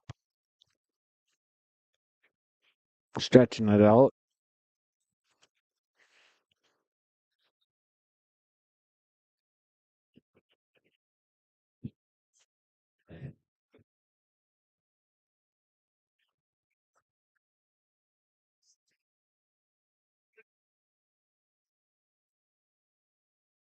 So Knickerbocker steps in. He's now the catcher. Basically, he and Timon just switched jobs. And the pitch is high for a ball. Sam Knickerbocker popped to short and was hit by the pitch. Fly ball out into center field. Grothausen backing up, and he makes the catch. But the Cavaliers do pick up another run on one hit. There were no errors and one left on base. So we've played 5, and it's the Cavaliers 3 and the Blue Hills Beasts nothing on NLWN-TV. The Eau Claire Cavaliers would like to take veterans out to the ball game. That's right. As a thank you for your service, any veteran of the United States military can receive a lifetime pass for free admission to all Cavalier home games. Just come to Carson Park with your veteran identification, and the Cavaliers will issue you a free lifetime pass to all Cavalier home games. That's just the Cavaliers' way of saying thank you for your service.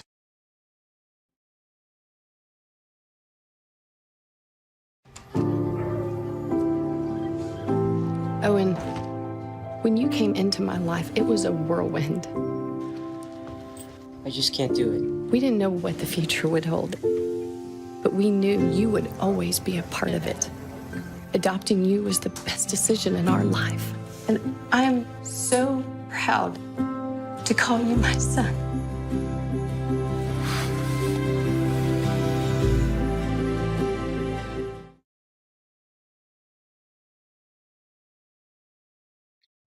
Back here at Carson Park, Rick Olson along with Dan Petschow and Monroe on the computer.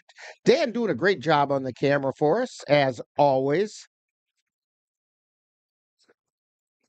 Yeah, I've only flinched a couple times up here from a couple foul balls. So replacing Carson Windenhausen, who pulled up lame trying to score, is Dalton Steele out in right field. And at the plate now for the Beasts, as the pitch is inside for a ball, is Mason Carter, who's 0 for 2. He's hit line shots twice. One was to Garcia at third, and the other was to Dilikowski at first. There's a strike called right down the middle of Water Street.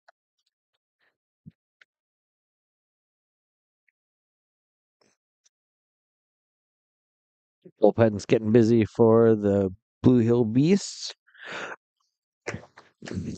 Nobody in the Cavs bullpen yet, though.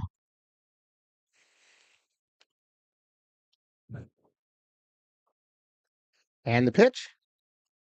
Line shot foul down the first baseline.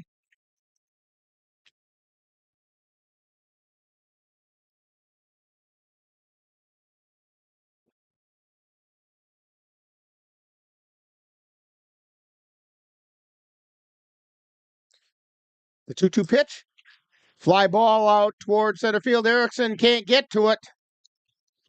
And rounding first is Mason Carter with the first hit of the game for the Blue Hills Beasts.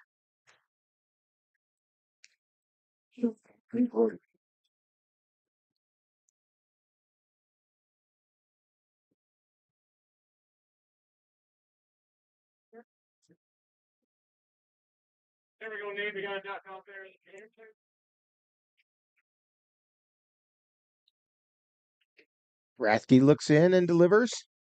That's a strike called. Throw it on to first, and getting back in time is Mason Carter. This is Nathan Roach at the plate.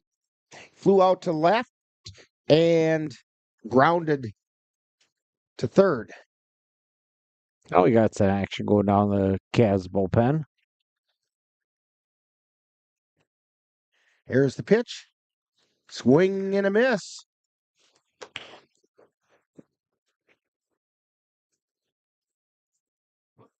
Austin Sells looks like is going to be warming up.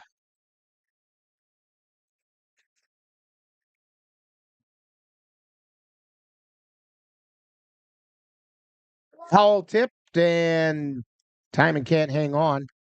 So the count holds at 0-2. Knickerbocker? That's right. Knickerbocker can't hold on. I even have it right on my sheet over here. I just didn't look at it. Well, yeah, we're used to seeing Cole Timon behind the plate. It's been how many years we've been calling his name back there? Here's the pitch. Pop foul out of play on the left side.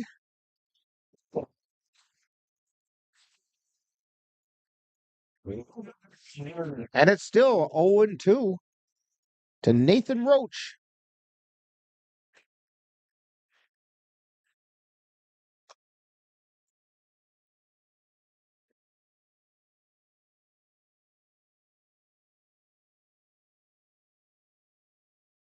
And the pitch. Outside. 1 ball, 2 strikes. Eli Rathke in his 6th inning of work. Nobody out, runner on first.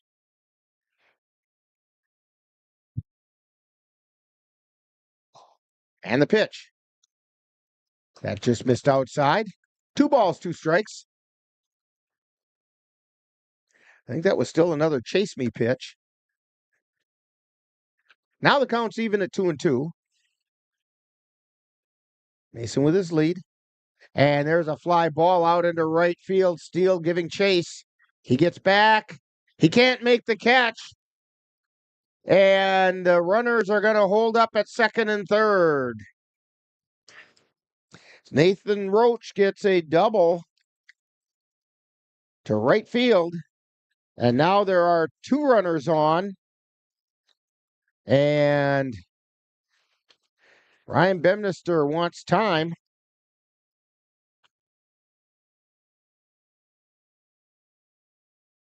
And we'll see what he's doing here. Austin Sells still warming up. I think he's giving Sells a little bit more time to get warmed up.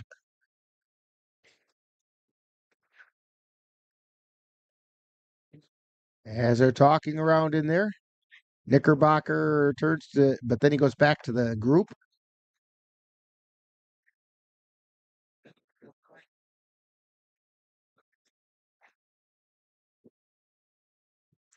Yeah, maybe they can see if he can get through this inning,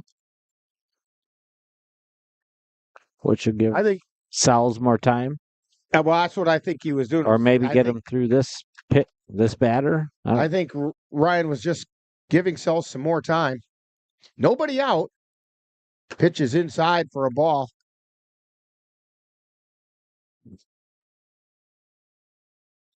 Ben Kopaz grounded to first and popped to short. There's a fly ball out into center field. Going back is Palmer, and it's over his head. 1 run is in. 2nd run coming in. Throw to the plate.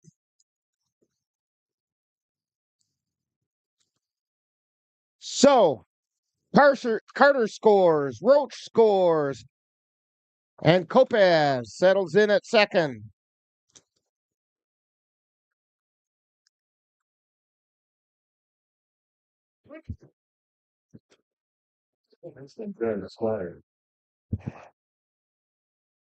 So it is now 3-2.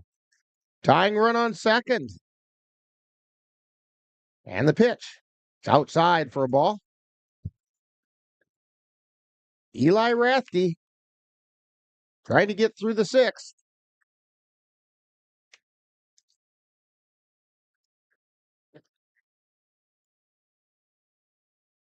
Swing and a miss.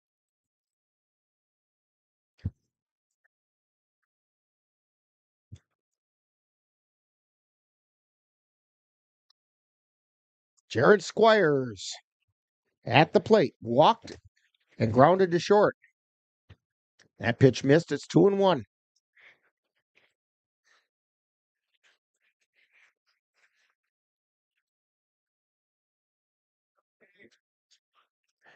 Now the pitch.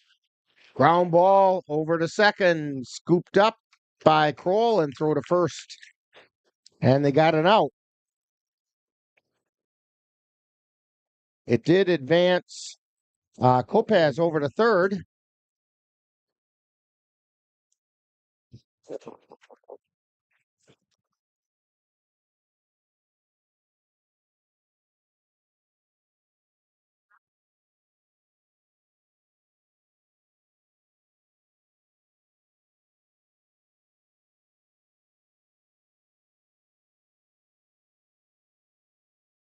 Don Kaiser at the plate. And the first pitch to him, he shows bunt popped up in the air, and it's caught. Rathke makes a diving catch coming off the mound. They were trying to run, looked like a safety squeeze, and he popped it in the air. Getting back to third was Kopaz. Yeah, that's a big out right there. Brings up Packer McKenna. 0 for 2. Grounded back to the pitcher and then got on an error on a drop ball by Tillman out in left field. There's a strike called. One of the other skills that Knickerbocker has is framing the plate like he does.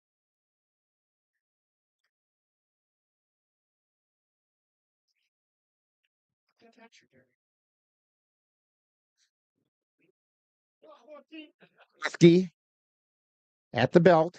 Looks over at third. Now delivers. Outside for a ball.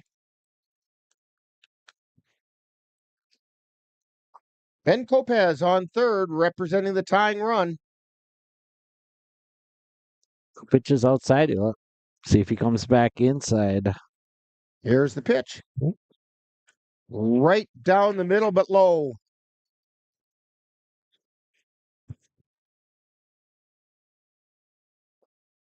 Two balls and a strike. And the pitch. Chop foul at the plate.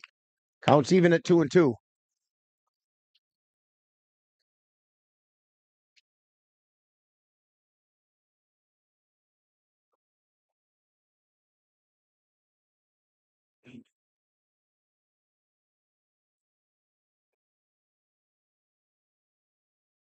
And the pitch. Pop foul off the right side.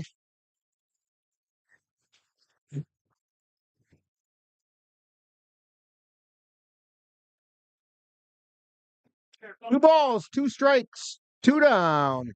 Runner on third. 2 runs in this inning for the Blue Hills Beasts.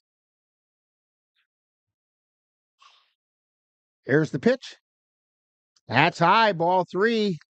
Count goes full. I think you gotta go back outside. See if you can get him to chase that. Here's the pitch. Goes That's inside. high. So Packer McKenna draws the walk. Runners on the corners. Kevin Brockman comes to the plate. Flew out to left and flew out to right.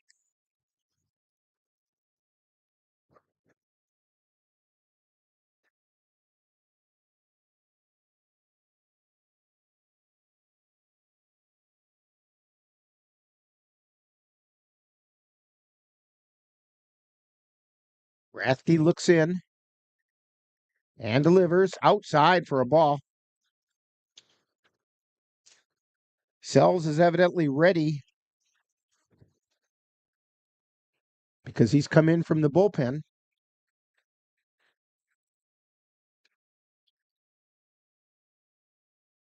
And time is called.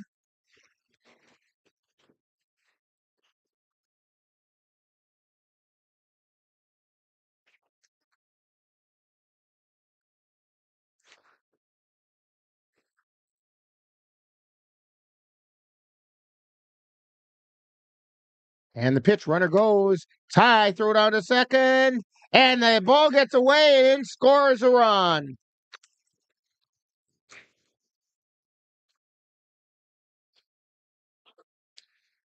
Austin Kroll couldn't hang on to the throw.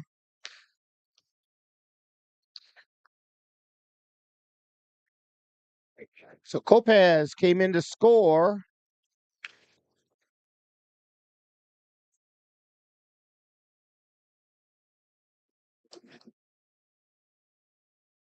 We're all tied.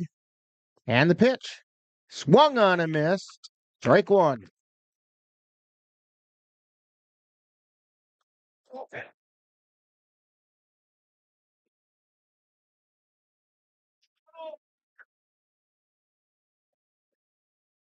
And the pitch.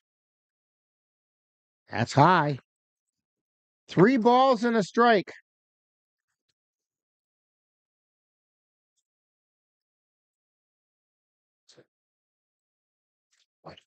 And the pitch. Foul ball.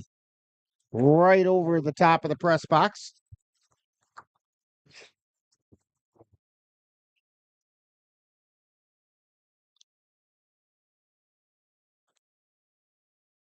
Count is full. Runner on second. Rathke delivers. Soft liner out towards center field. Erickson goes over and makes a sliding catch.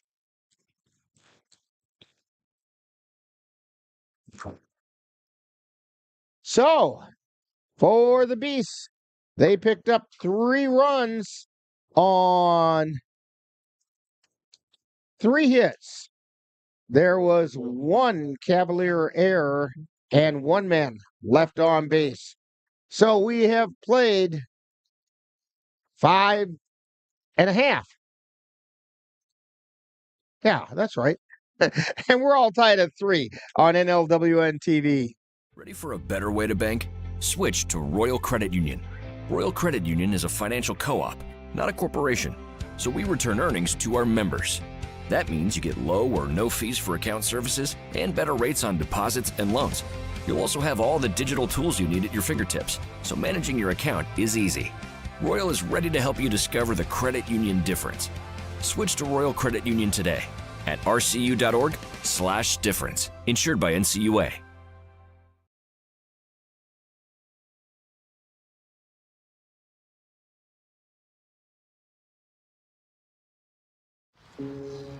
Dear moms and dads, what you have achieved here today is going to help us and our futures.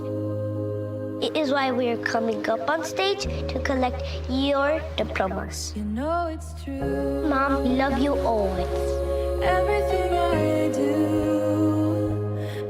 When you graduate, they graduate. Visit finishyourdiploma.org to find free and supportive adult education centers near you.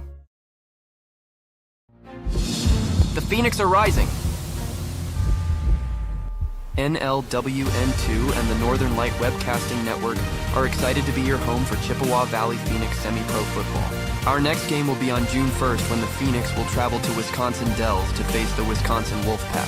Follow the Phoenix as they battle their way through the Northern Lights Football League on the Northern Light Webcasting Network audio service and NLWN-2. That's exciting Chippewa Valley Phoenix football on June 1st.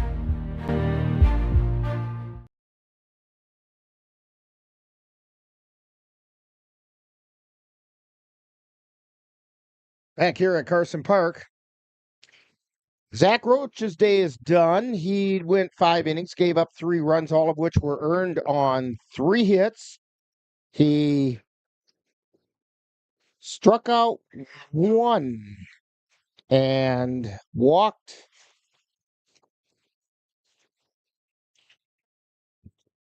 5. Leading off for the Cavaliers is the extra hitter, Connor O'Reilly. And the first pitch is a called strike. O'Reilly got on an error and then singled and scored. All tied at 3. Check swing, strike called. 1 ball, 2 strikes.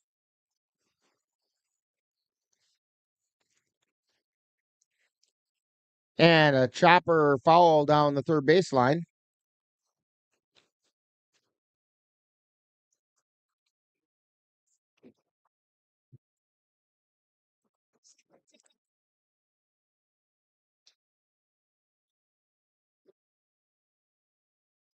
Now coaching down the first base coach's box for the Cavaliers is Lucas Costley.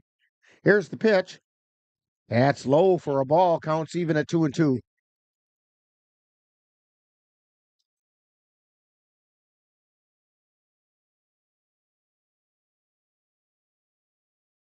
And the pitch. It's outside.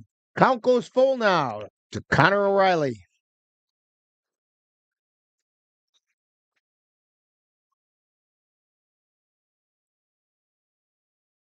Here's the pitch.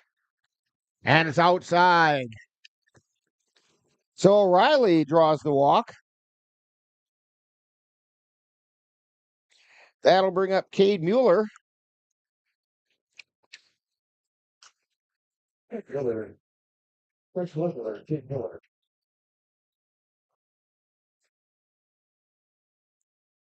He's in the lineup replacing Brayton Tillman.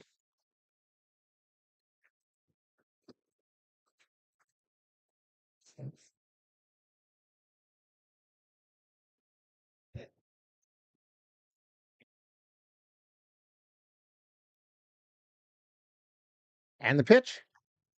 That's outside.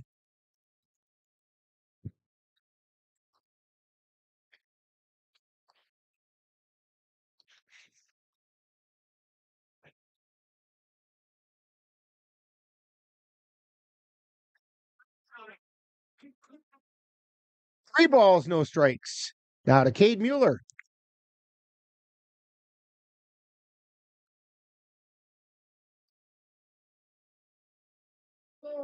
That's a strike called.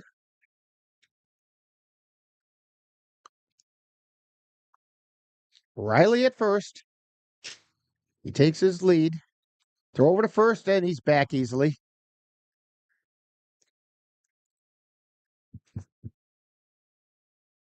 Kevin Brockman on the mound. He's got an 0-1 record.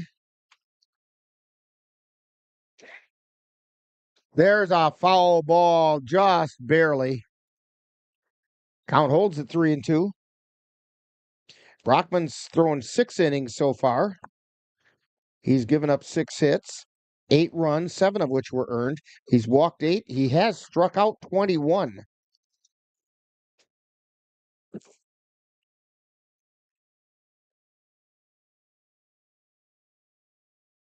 Here's the pitch. Ground ball, throw to second for 1, throw over to first. Mueller beat it. So Mueller's on a fielder's choice. And O'Reilly is out 6-4 at second base. Now, those numbers that I just gave you don't make sense. Kevin Brockman has pitched 6 innings. He can't have 21 strikeouts. That's a lot of strikeouts. You can't. That would be 7 innings worth. So something's wrong with the numbers we got.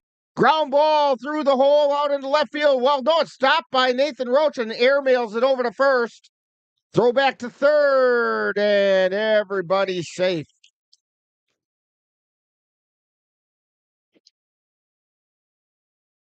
That was Ashton Kroll. And he's going to get an infield hit for that.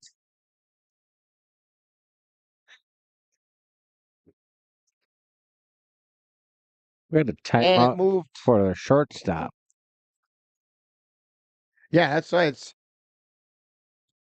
infield hit. And he still almost got him. Had he not airmailed that throw, he'd have had him. So Riley at third. Kroll at first. Brenton Palmer. Line shot off the glove of the first baseman and safe at first.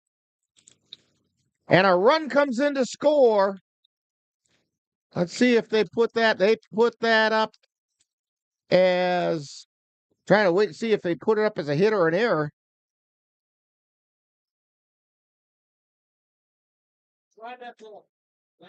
They made that an error,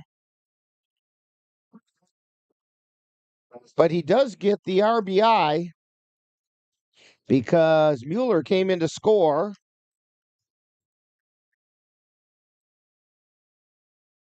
And we have Kroll at second, Palmer at first. Pitch is inside. Jerome Delikowski walked and popped to first. And that pitch is inside. 2-0.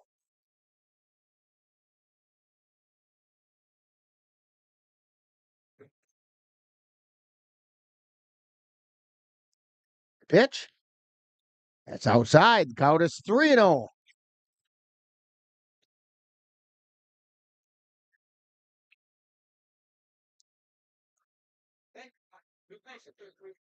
Brockman looks in and delivers. And it's ball 4 called. Takes us back to the top of the order. Caden Erickson comes to the plate. He's 0 for 2 on a walk. Scored a run.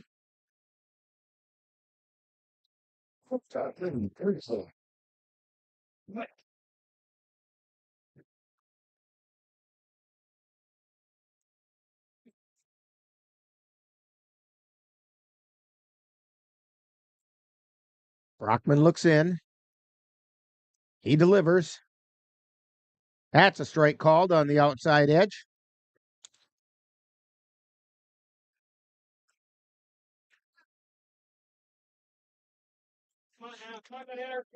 The 0-1 pitch. Curveball missed. It got away from the catcher and in to score is Ashton Kroll.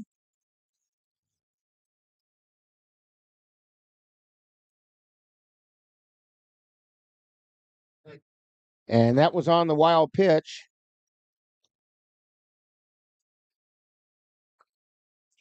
Palmer's now at third. Delikowski out at second. Caden Erickson with a 1-1 count, 1 out. Here's the pitch. Inside. Polished his belt buckle with that one.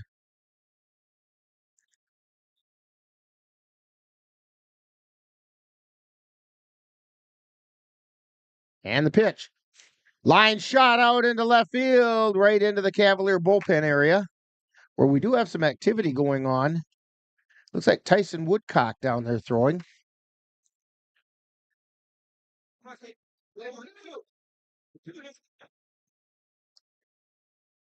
Paul Osman set the bat on home plate for Caden Erickson, so the bat was standing up on home.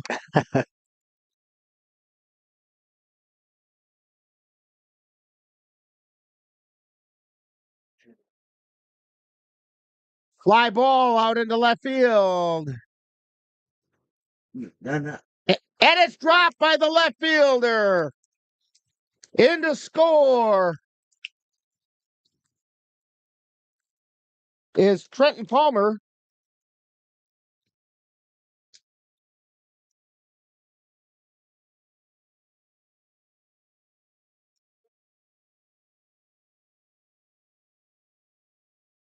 I think Erickson will still get an RBI on that because that would have been a sacrifice fly had it not been an error.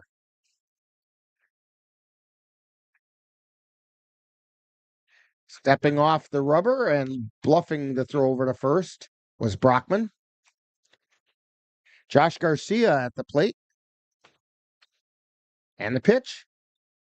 There's a strike called.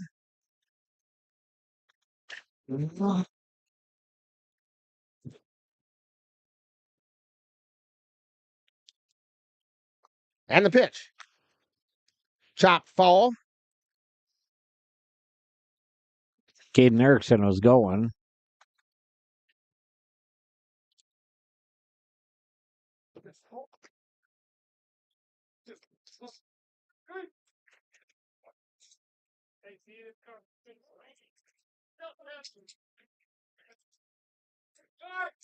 Pitch is high, threw Goes it on in. a second, but it wasn't a throw to second. It went right back to the pitcher, hoping to be able to get Delikowski at third.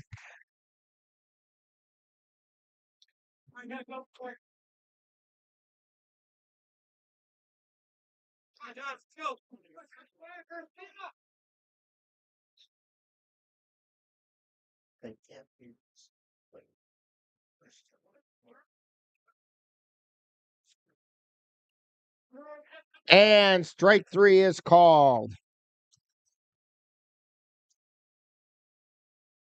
So 2 down, and that brings up Dalton Steele.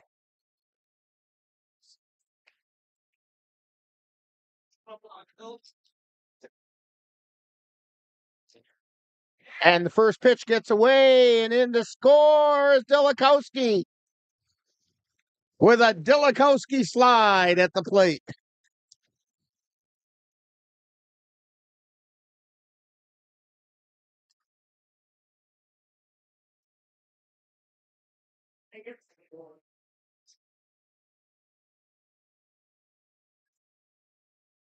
And the count is 1-0.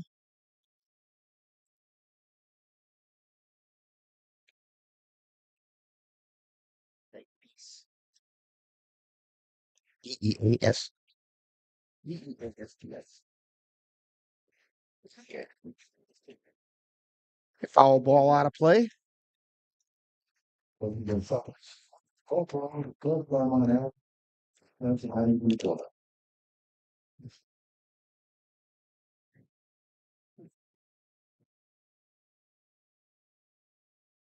And the pitch swung on a missed. Strike two. I'll check that. Yes, it was strike two. 1 ball, 2 strikes.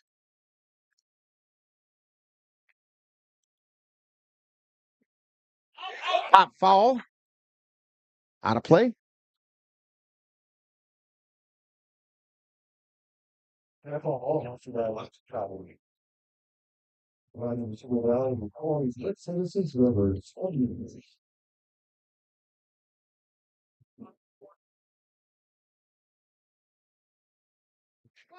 One ball, 2 strikes, 2 down.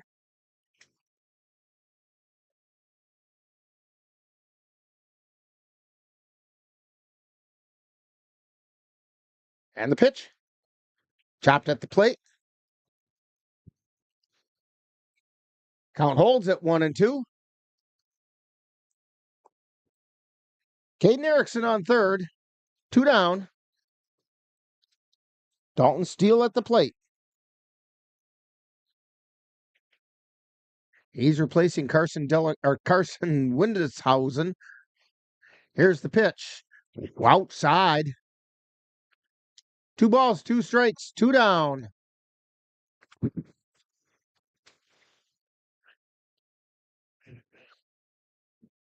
Here's the pitch. Strike 3 called. So, for the Cavaliers, they picked up 4 runs on 1 hit. There were 2 errors and 1 left on base. So we have played 6 innings, and it's the Cavaliers 7 and the Blue Hills Beasts 3 on NLWN-TV. If your estate isn't looking quite estate-like, let Midwest Environmental Consultants landscape your estate right up to snuff with installation of retaining walls, brick patios, foundation planting beds, and so much more. Then they'll keep it that way with their expert lawn care service. Call Midwest Environmental Consultants at 608-468-2067. Let Midwest Environmental Consultants help make your estate the showplace of the neighborhood. Yeah, I think one of the things us veterans are hoping for is soon the cabin will be built. It's going to be amazing to be able to come to a place like this and stay at a cabin with amazing people, animals, a view, and get away from it all. Country Haven Farms is fundraising to complete our cabin, giving Wisconsin veterans and their families a much-needed escape in the Northwoods. Donations of any amount are encouraged, and sponsorships are available at all levels. To make a donation or sponsorship, please visit our website or give us a call. The Eau Claire Cavaliers would like to take veterans out to the ball game. That's right. As a thank you for your service, any veteran of the United States military can receive a lifetime pass for free admission to all Cavalier home games. Just come to Carson Park with your veteran identification, and the Cavaliers will issue you a free lifetime pass to all Cavalier home games. That's just the Cavaliers' way of saying thank you for your service. Here at Carson Park, new pitcher for the Cavaliers is Austin Sells. Rathke went 6 innings, gave up 3 runs. On 2 of them were earned runs and gave up only 3 hits. He's still the pitcher of record because he was the pitcher of record at the time the Cavaliers took this lead. So he still could get in, is in line for the win.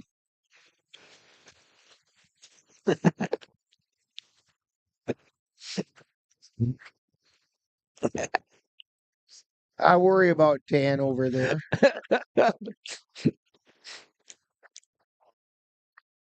It's always an adventure with me and Anna when we're together. That's what gets me worried.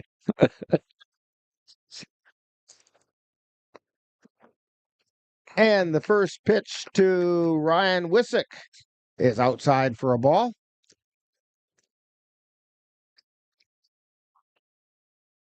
Wissick doesn't have an official at bat yet. That one also missed. 2-0. 2-0.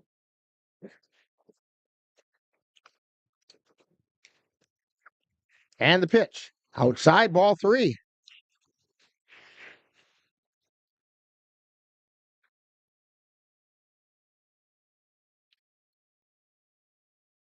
So Eli Rathke did a pretty good job tonight. And a 4-pitch walk to Wissick. He's been on base every time he stepped to the plate, once being hit by the pitch and then 2 walks. Back to the top of the order for the Beasts, and it's Chase Grothausen. He's 0 for 3. Struck out looking twice and then got on an error by Garcia at third. That pitch is inside.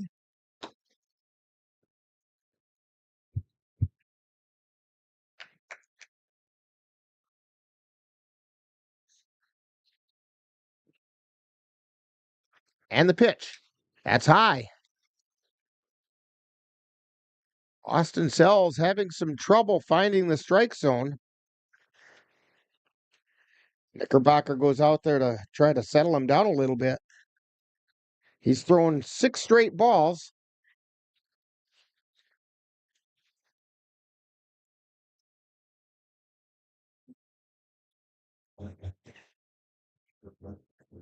Cavs up on top, 7-3. We're in the 7th inning. Throw over to first.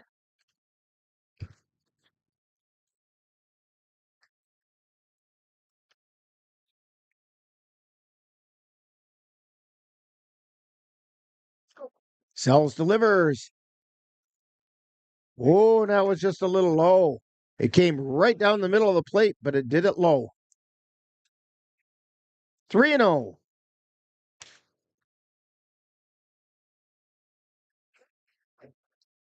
Sells delivers.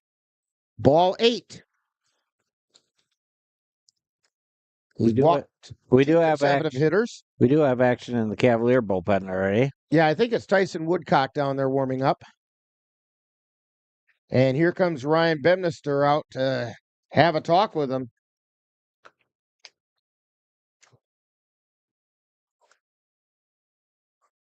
That'll bring the tying run to the plate. It'll be Mason Carter.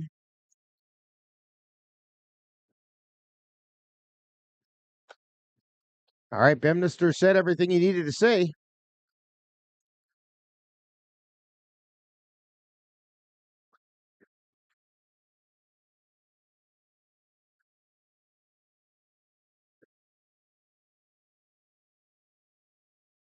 I see Milner going down toward the bullpen as well to Get a little throwing in. And the pitch. It's high for a ball.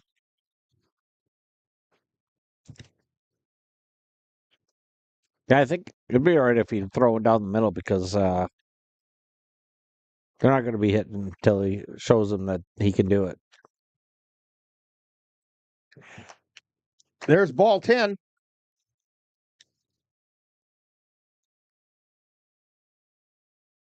Yeah, he just has to settle down, throw one right down the middle.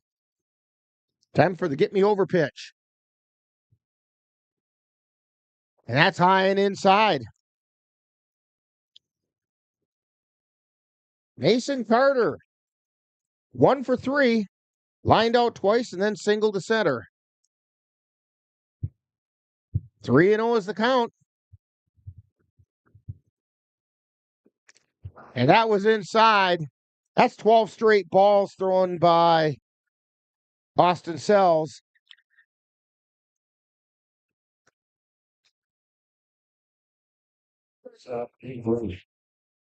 Nate Roach comes to the plate. He doubled his last time up. He's 1 for 3.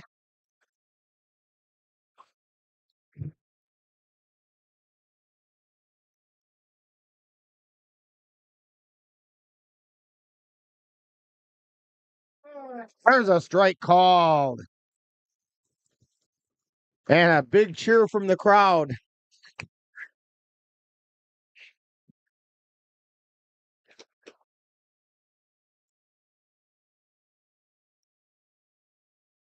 That one's way outside.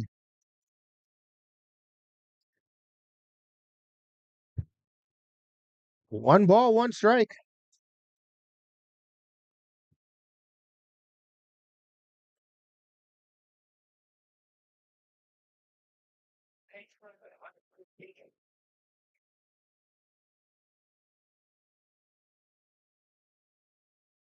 Sells delivers, and it's high.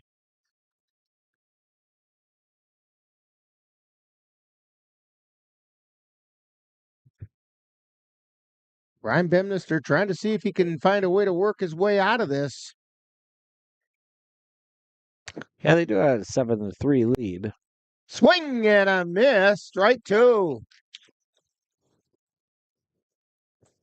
Roach chased the high heat. 2 balls and 2 strikes.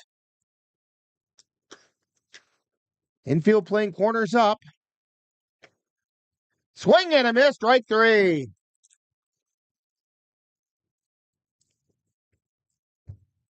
One out. Bases loaded.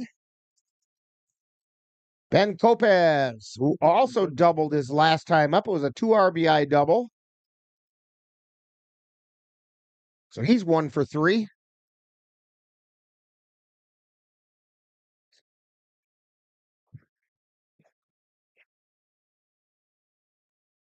Sells just missed a little bit high that time. That one was pretty close. Looks like Woodcock is warmed and ready.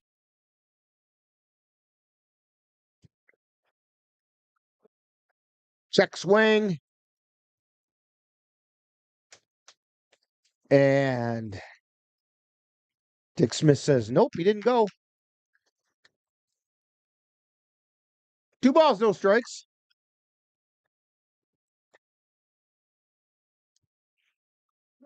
There's a strike on the inside corner.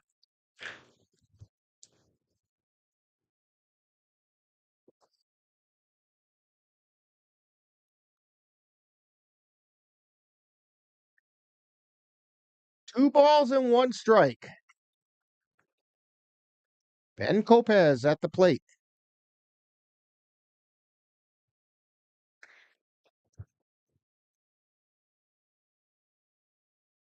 And the pitch. Swung on and missed. He's got the speed. He just had to get the control. And he's finding the control now.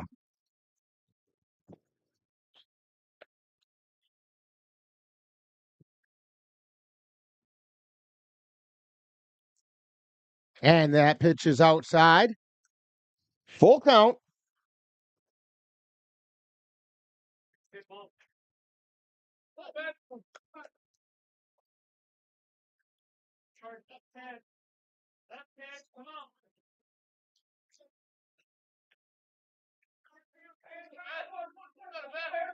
And the pitch. That's high for ball 4, and he just walked in a run.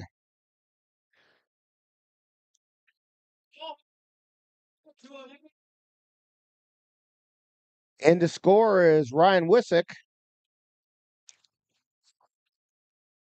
So Jared Squires steps to the plate. Base is still loaded. 1 out.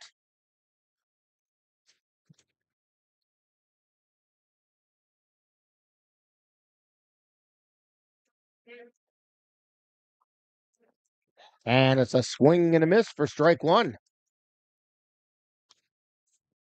Squires is 0 for 2. He's grounded out twice. He also drew a walk.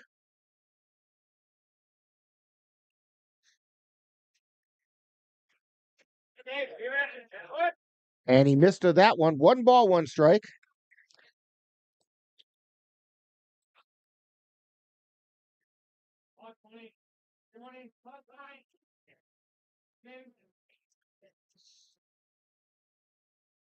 Sells, looks over at third and delivers. Strike called on the outside corner.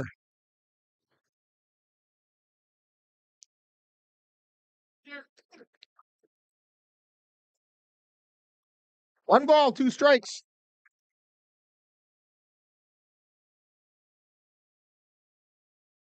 And the pitch. It's high. Throw down to first. Nice save by Dilakowski to keep it from going out into right field.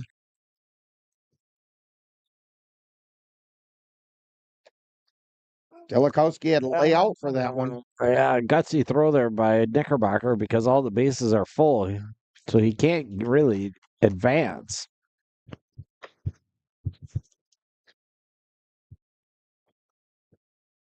But that's when you can sometimes catch him sleeping out there, too. Here's the pitch. Line shot almost took the umpire's head off. Flipped to second for 1. Not another play, though, at first. So Erickson fielded the ball, flipped it over to Kroll. And Squires is on a fielder's choice. He gets an RBI. As Grothausen comes in to score.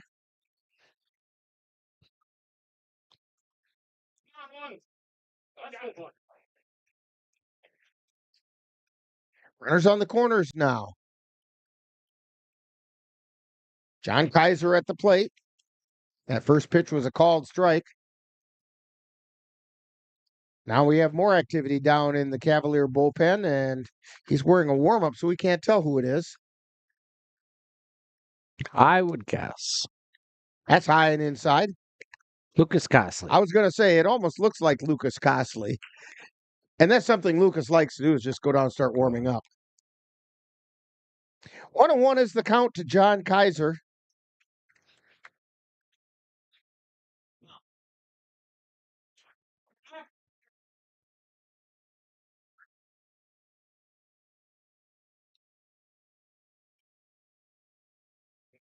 Now, the Cavs have a fair amount of resting time for their pitching staff after tonight. Throws outside, down to second, and they got him, I think. No, he's safe. Throw to the plate. He's in to score.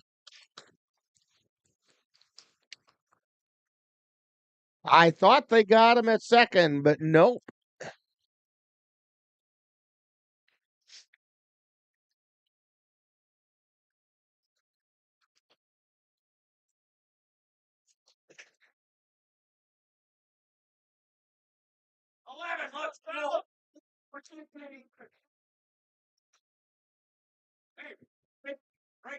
So John Kaiser steps back in with a 2-1 count. It's now 7-6. As the beast won't go away.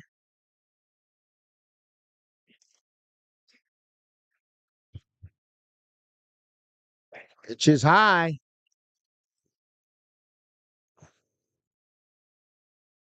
Squires out at second. Takes a lead.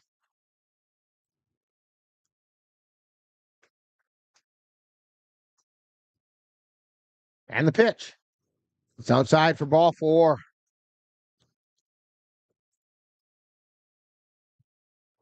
Fifth walk of the inning, and out comes manager Ryan Bemnister, and we're going to have a pitching change. So we'll be back after we get it all sorted out right after this timeout on NLWN-TV. Let NLWN-TV take you out to the ballgame.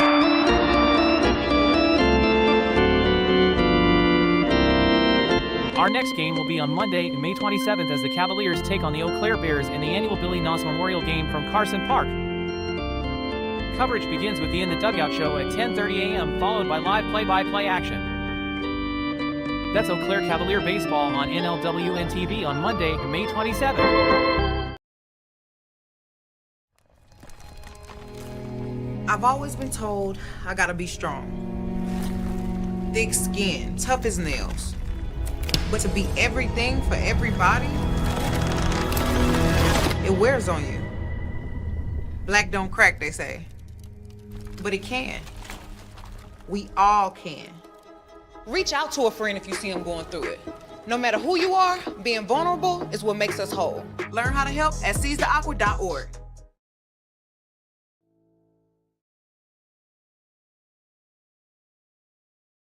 My name is Teresa Barber. I was in the United States Navy and I served overseas in the Middle East and Africa. Early on in my career, I had a commander that taught our suicide prevention training on a Friday afternoon, and the very next day he took his own life. 90% of suicide attempts involving a gun are fatal. You don't know how much somebody can hide what's going on inside their head. Store your guns securely. Help stop suicide. Life's daily battles are not meant to be fought alone. We're not powerless, so long as we don't lose sight of what's important. Don't be afraid to seize that moment to talk to your friends. Cloud, you okay? Because checking in on a friend can create a safe space. The first step on our new journey. You coming? Reach out to a friend about their mental health. Seize the awkward. It's totally worth it. Pitcher on the mound for the Cavaliers, Tyson Woodcock, as Packer McKenna comes up, grounds it over to Delikowski, flips it over to Woodcock covering, and there's the final out of the inning. So, for the Beasts, they picked up 3 runs on no hits. There were no errors and 1 man left on base. Or was it 2? May have been 2. At any rate, we've played 6.5. It's time for the 7th inning stretch. Cavaliers on top, 7-6 on NLWN-TV.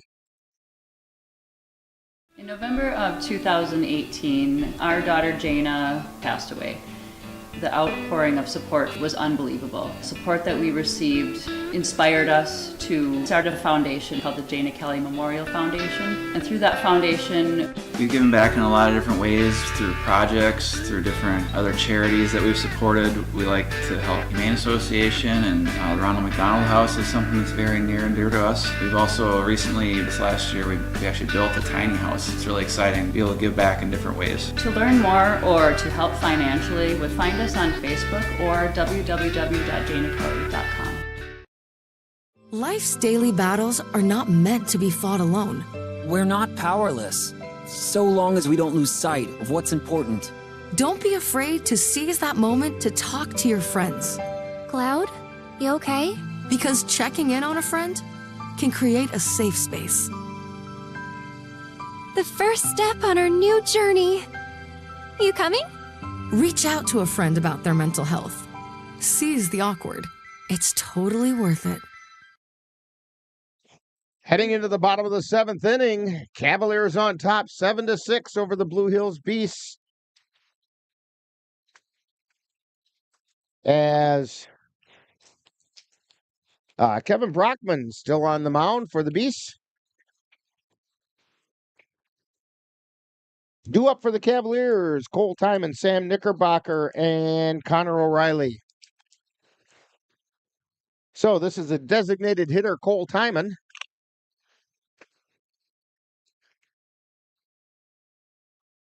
Pitch is high for a ball.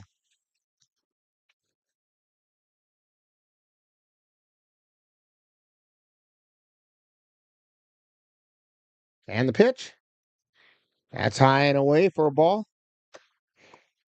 Difficult outing for Austin Sells. He got 2/3 of an inning. Gave up 3 runs, all of which were earned. And there's a called strike at the letters. He did not give up any hits. He struck out 1, but he walked 5. Swing and a miss for strike 2.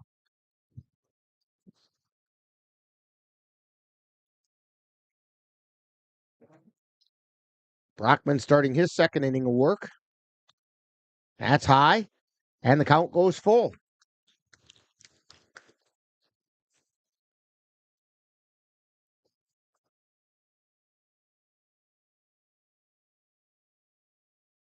Line shot out into left field. That's going to fall in for a base hit. Timon rounds first, and he's going to hold there. That's the second hit of the day for Cole Timon. That's going to bring up Sam Knickerbocker, who is 0 for 2. He also has been hit by the pitch.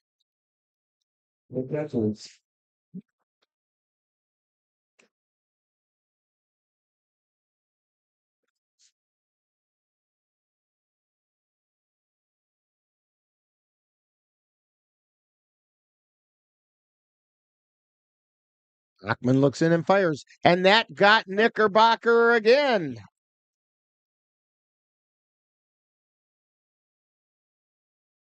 So, he's been hit by the pitch twice.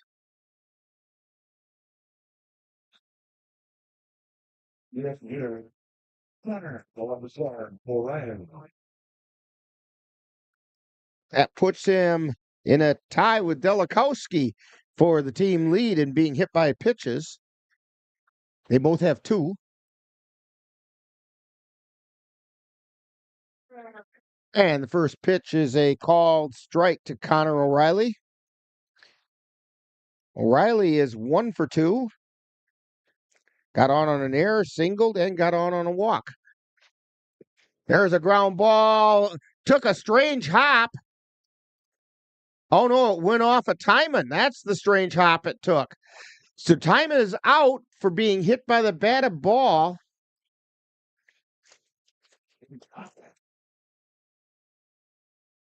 And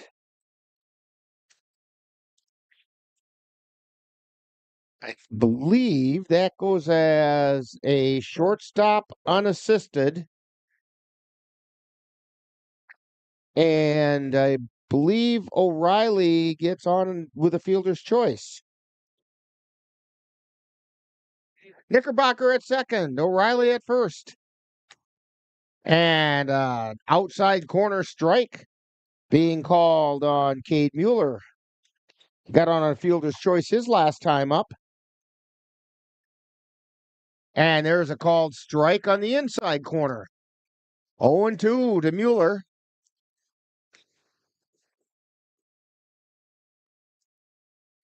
And the pitch. That's outside. 1 ball, 2 strikes. And the pitch. Line shot. Foul ball. Down the third baseline. I wanted to double check real quick to see how plate umpire Paul Osman called it. Our angle wasn't the greatest. Here's the pitch. That's high for a ball. 2 balls, 2 strikes. 1 down, 2 on. We're in the bottom of the 7th inning. Cavaliers on top, 7-6.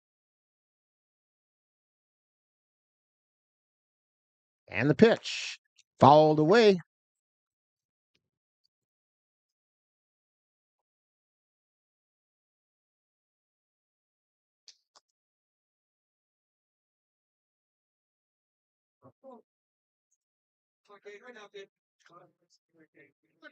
Out is still 2 balls and 2 strikes. Foul tipped into the glove and held on there. So Bueller goes down swinging. Ashton Kroll comes to the plate. He got on an infield hit to short last time up. And that pitch missed. Nathan Roach had to dive real hard to his right, deep in the hole. He was able to knock the ball down, fired over to first, but it was a little high. And the ball gets away, and the runners each advance. I believe that would go in the book as a passed ball.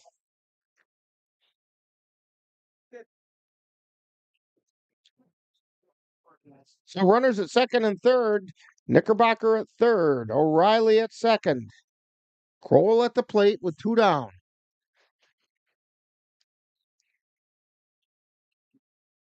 Rockman wants to clean out his cleats a little bit. Between the high school game that was played earlier today here and this one, and the high school game ended, just a little bit after 5 o'clock. There was a downpour here. Didn't last long, but it came down hard, and there might be a little mud out there on the mound.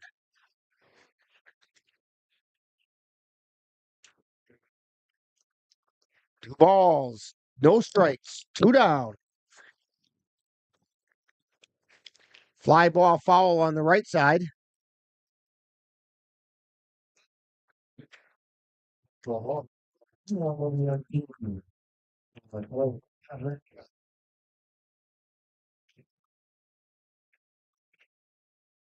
Ashton Kroll. Swing and a miss. Ball gets away from Kopass, but nobody could advance. 2 balls, 2 strikes, 2 down, 2 on. Cavs would like to get a run or 2 yet this inning.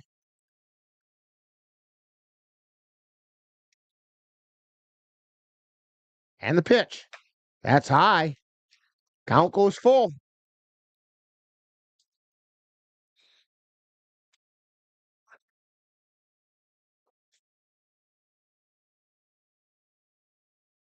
And the pitch. Line shot, foul down the third base line.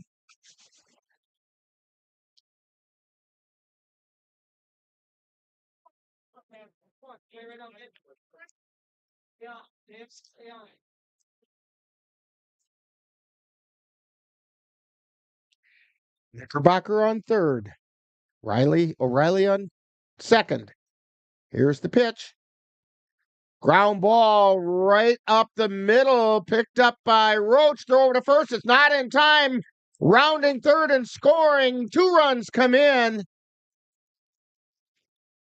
And that's going to be I believe he's going to get 1 RBI. He's going to get a base hit.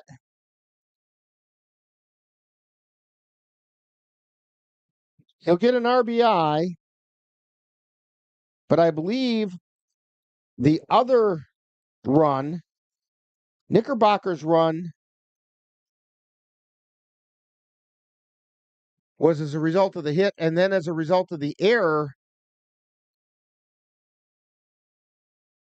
There's a shot out into right field, rounding second and heading to third, and standing up there is Ashton Kroll as Trenton Palmer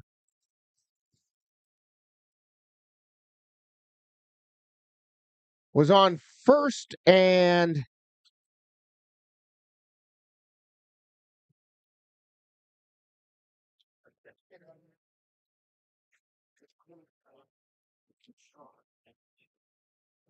then on the throw over to third, Palmer ends up on second.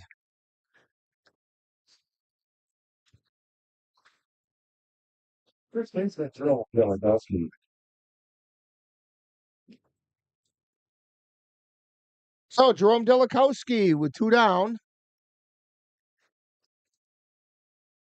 And the pitch. That's a called strike on the inside corner.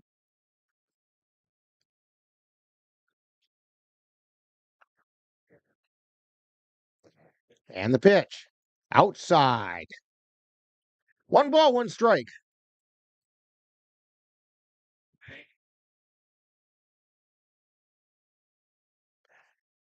Wind and the 1-1 pitch.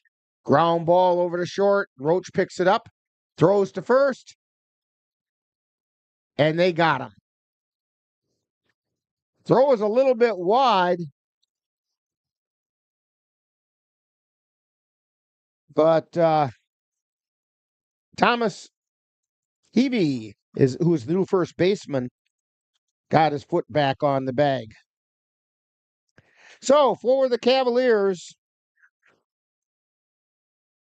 they do pick up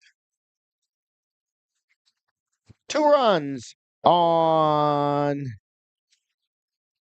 2 hits, and there were 2 errors. And we've played 7.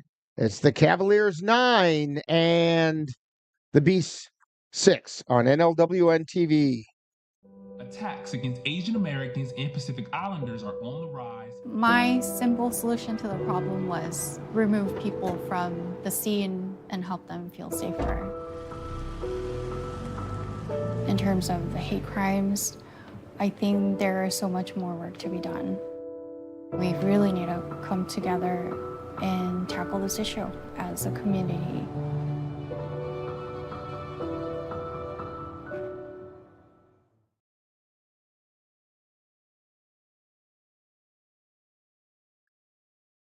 So we're back here at Carson Park. Tyson Woodcock on the mound for the Cavaliers.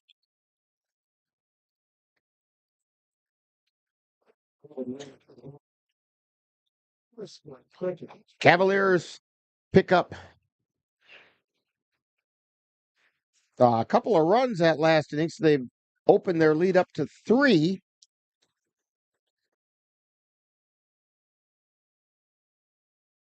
Leading off is Kevin Brockman for the Beasts.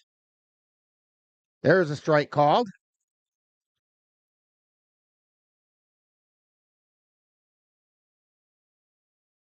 And the pitch.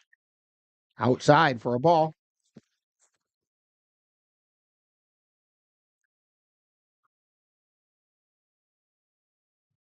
And the pitch. Ground ball down the third base line, picked up, and they're saying foul. It came off the plate. And it came off the hitter in the box as he's got to walk it off a little bit. 1 ball and 2 strikes. Woodcock picked up the win in that second game of the doubleheader against Tilden. There's a called third strike to Kevin Brockman. That'll bring up Ryan Wissick. He started the mess going on last inning by drawing a walk. He's drawn a couple walks. In fact, he's gotten on base every time he came up to the plate.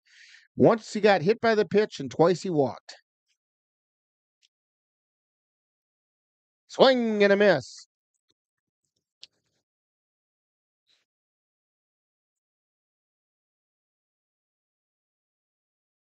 Josh Hill's out there saying, "Let's go, Beasts."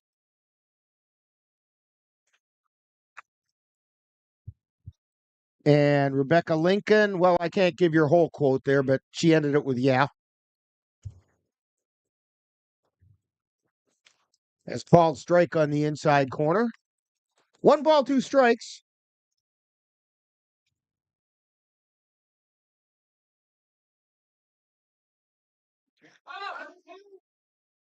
Pop foul out of play.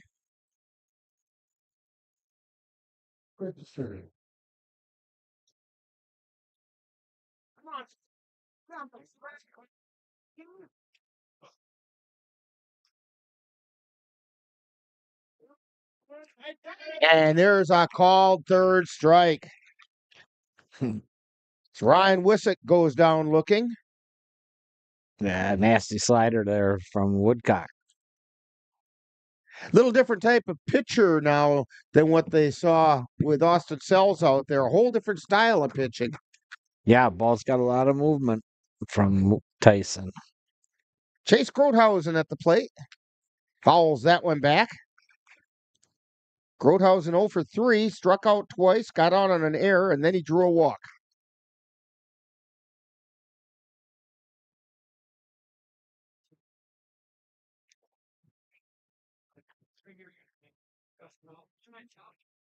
And the pitch.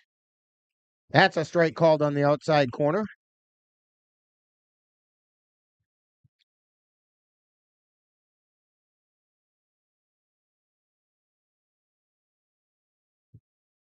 And another pitch outside. Again, we're glad to have you folks from up in the Ladysmith area joining us on NLWN-TV. Enjoying this game between the Cavs and the Beasts. It's been an interesting one. Woodcock delivers. And that missed outside. Knickerbocker tried to frame it. He didn't get the call that time. 2 balls, 2 strikes, 2 down.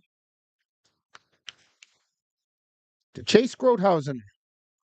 Fouled away. Count remains 2-2.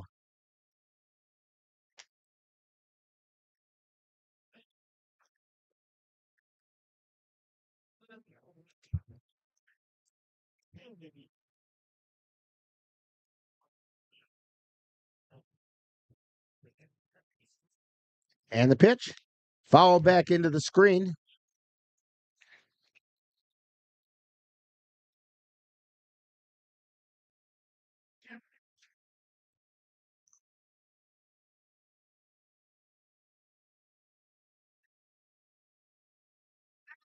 Woodcock looks in.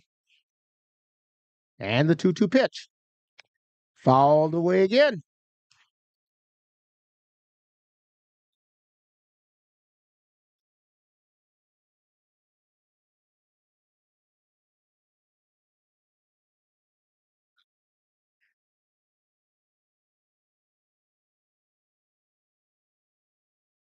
Two balls and 2 strikes.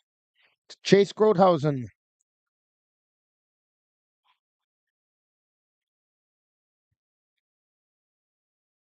Woodcock winds and fires. Fouled back again. The battle has been engaged. Yeah, that curveball has got a lot of movement along with his slider.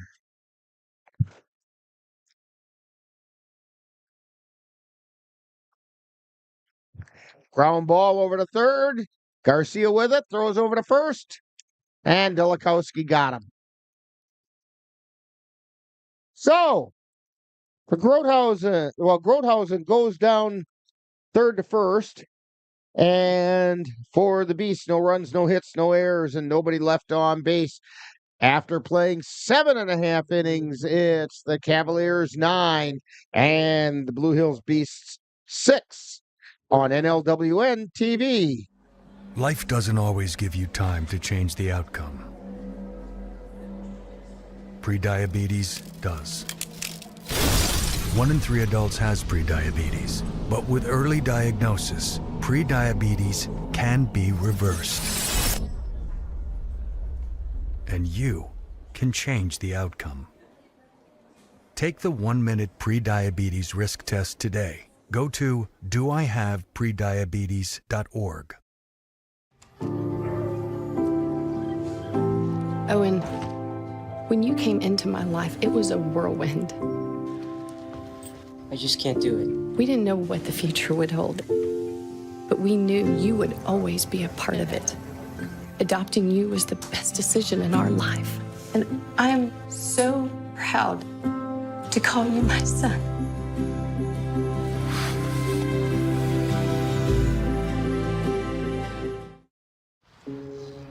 Dear moms and dads, what you have achieved here today is going to help us and our futures.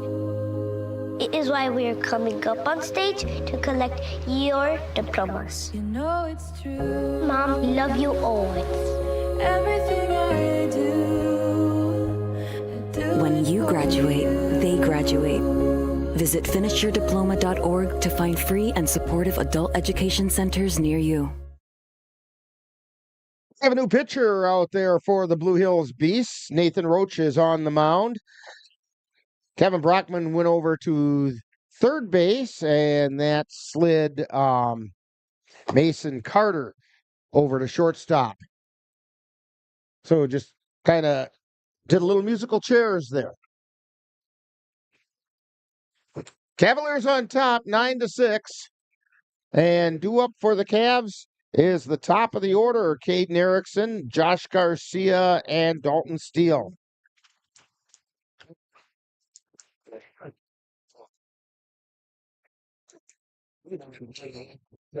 Erickson is 0 for 3. He did draw a walk and came around and scored.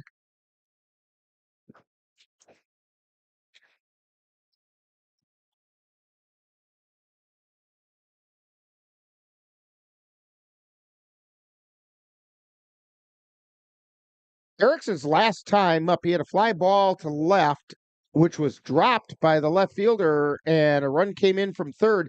I believe Erickson's going to get credit for a sacrifice fly on that, and the run scores as a result of the error. Or the other runners advanced as a result of it.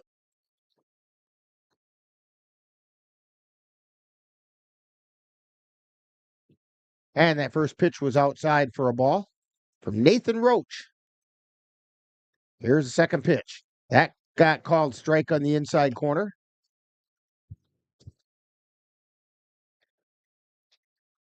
More activity going on down in the Cavalier bullpen.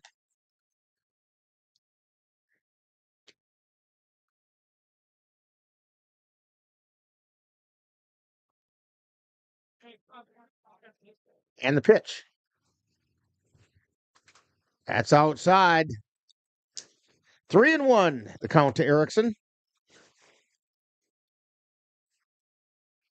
Swung on a miss. Count is full.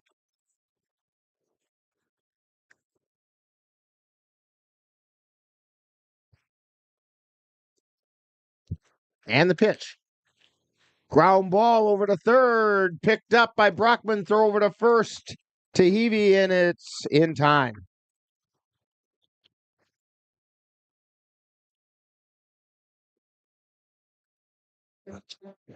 So that's going to bring up Josh Garcia.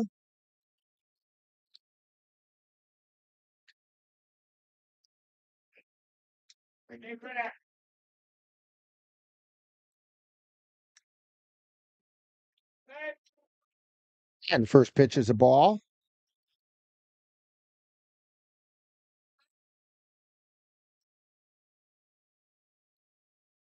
And another ball.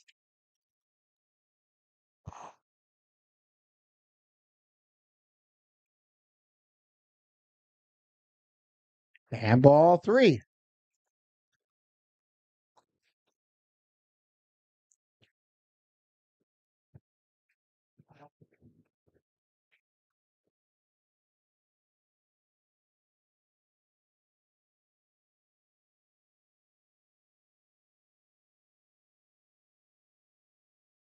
And it's ball 4. So Garcia draws a walk. Brings up Dalton Steele.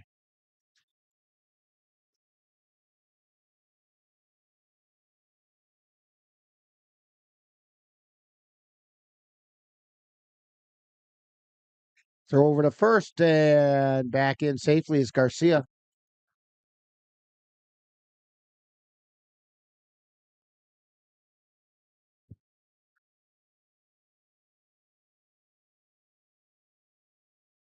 Nathan Roach looking in for the sign. And the pitch. That's a called strike to Dalton Steele. No balls and 1 strike. Steele went down looking his last time up, or his first time up, actually. Swing and a miss, strike 2. Steele came in to replace Carson Windenhausen, who pulled up rounding third trying to score. And the pitch is outside. Throw down a second. And under it is Josh Garcia.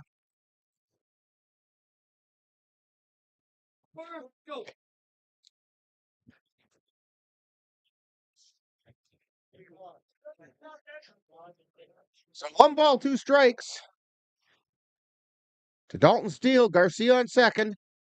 Line shot foul down the right field line.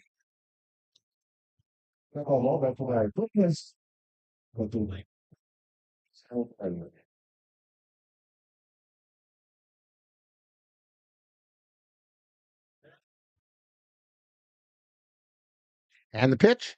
And that's behind Steele. And so over to third goes Garcia.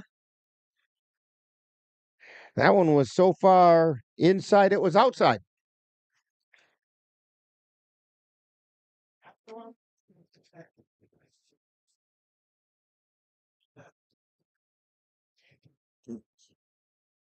Line shot out into right field. Base hit for Dalton Steele. Garcia comes in to score. So it's an RBI single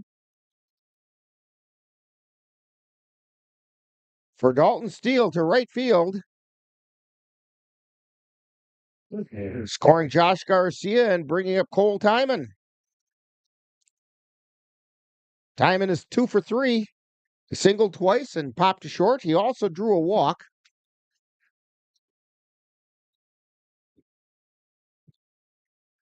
Pitch is a little bit low for a ball.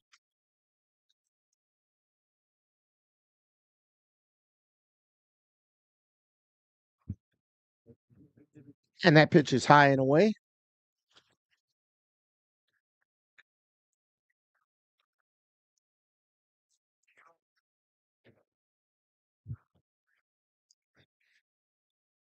Pitch is inside.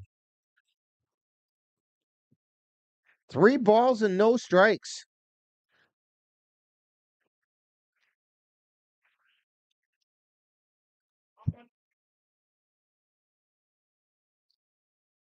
And a 4-pitch walk to Cole Timon.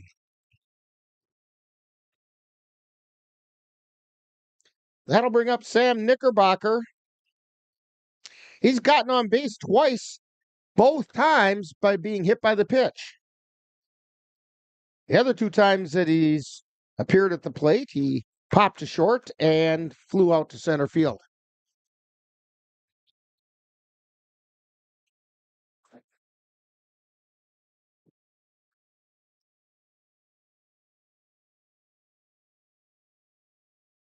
And let's make it the hat trick.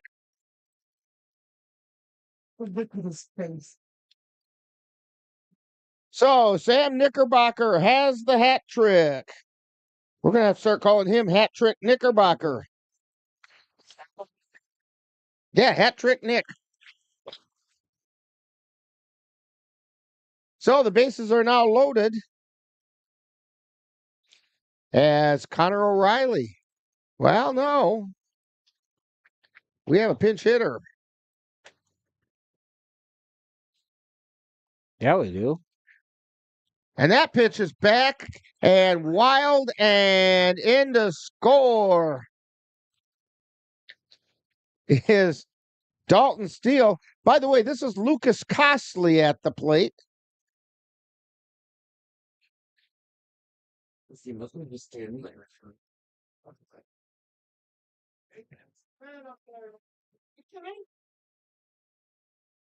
One out. Costley at the plate. He didn't bat very much last year, but he made it work. High hopper over to third. Brockman throws to first. It's in time.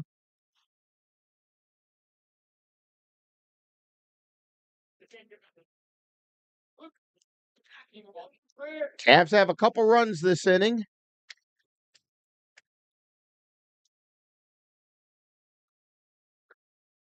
That'll bring up Cade Mueller, I think.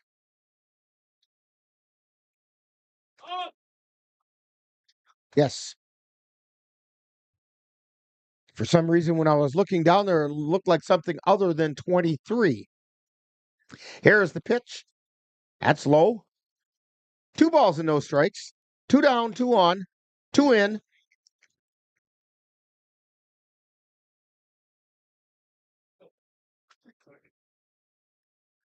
Roach delivers. And that's a called strike.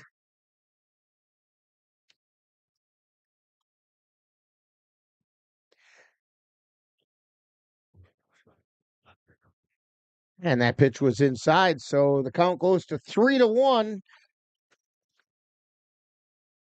to Cade Mueller. And that one gets by, and Mueller draws the walk, but it was a wild pitch. And so in to score is Timon.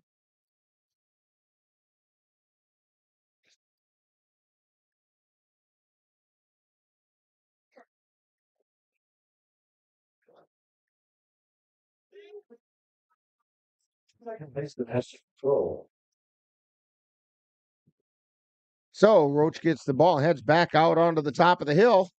Runners on the corners for the Cavaliers. Knickerbocker on third. Mueller on first. And the first pitch is a called strike to Ashton Kroll. High chopper over to third. Brockman let it go through his legs. Run comes in to score.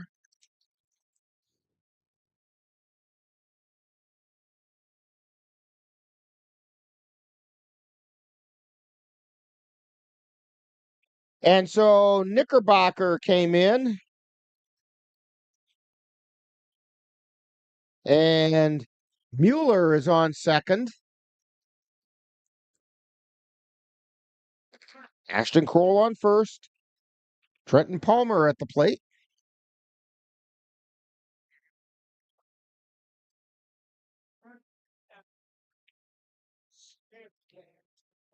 Palmer is 1 for 4. There's a shot out into center field. Rounding's third and coming in to score is Cade Mueller. Palmer gets an RBI single.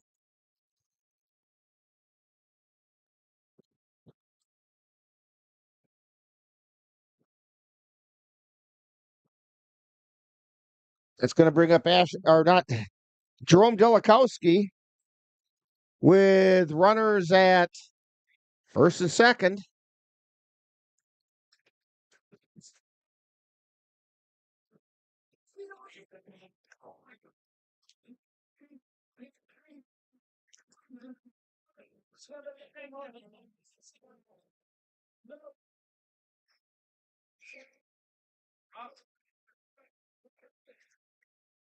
And we have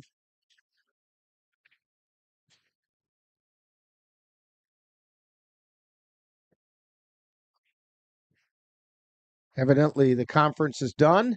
Check swing strike to Jerome Delikowski. 2 runners on.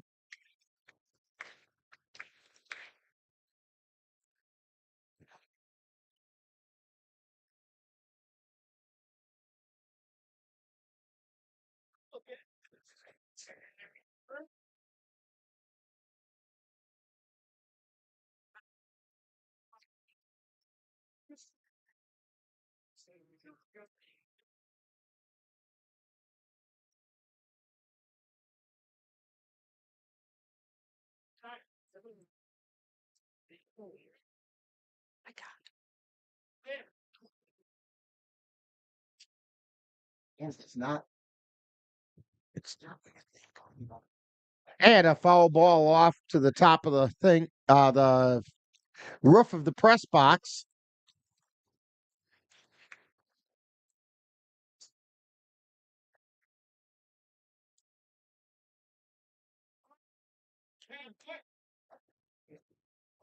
Oh, and strike 3. He doesn't like that call. So, for the Cavaliers, they picked up 5 runs, and they have a 14-6 lead after 8 innings on NLWN-TV.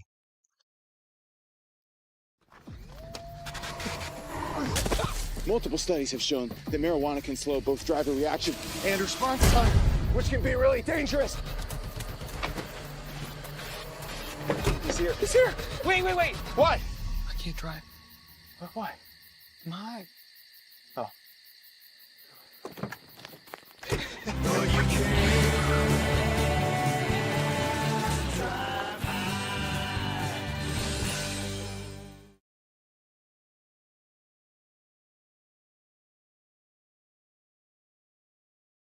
There's so many rewards in life. You coming into our home was one of the greatest rewards we could have ever had. You know, it took 20 years, and I got my third child, who was 17 at the time. It's so cool to watch the adult that you've become, and you really have done as much for us as you think we've done for you.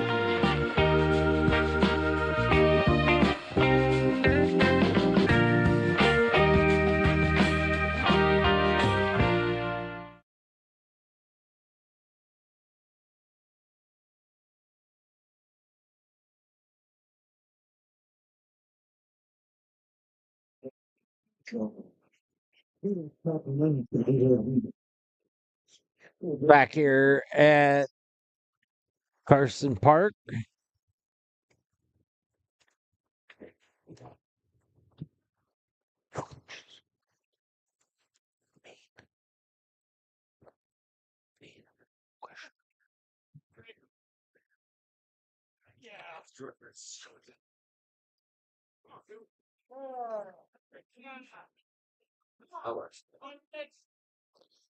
Swing and a miss. Strike one.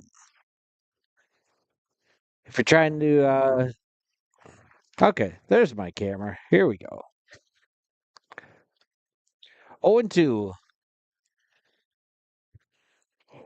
Fouled off. This is number 2, Mason Carter at the plate.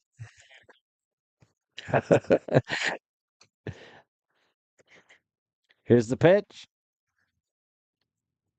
Out and a little looper into right field. And Mason is on with the base hit. This is the top of the ninth.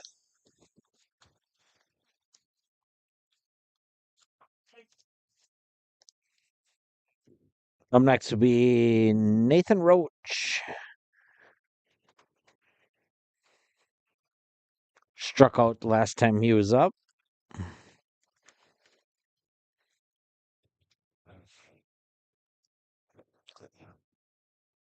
Right down the middle.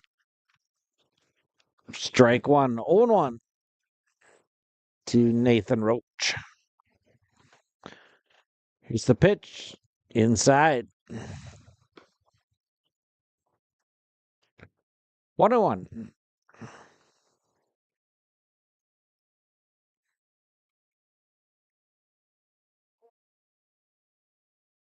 Here's the pitch. Big swing for a strike. 1-2 to Nathan Roach. And he does his warm-up swing and catches Knickerbocker right in the face mask. All good, though. Woodcock at the stretch. Another big cut. And that's strike 3 to Nathan Roach. So he goes down. 1 out. That brings up Ben Copaz. A little bit outside. Ball 1.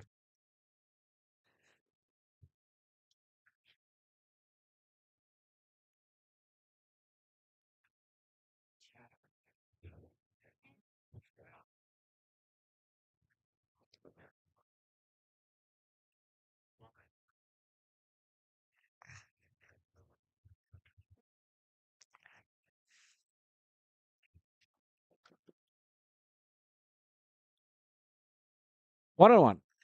Runner goes. Knickerbocker down to second, and he's in. So, Mason Carter gets to second on steal. Counts 2-1 to Ben Copaz.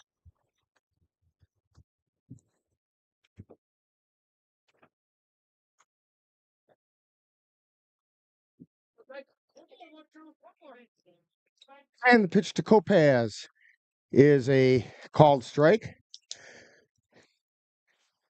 2 balls, 2 strikes, 1 out.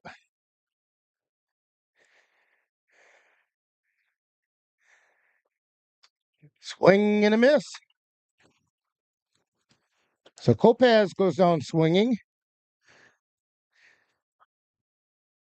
That's going to bring up Jared Squires.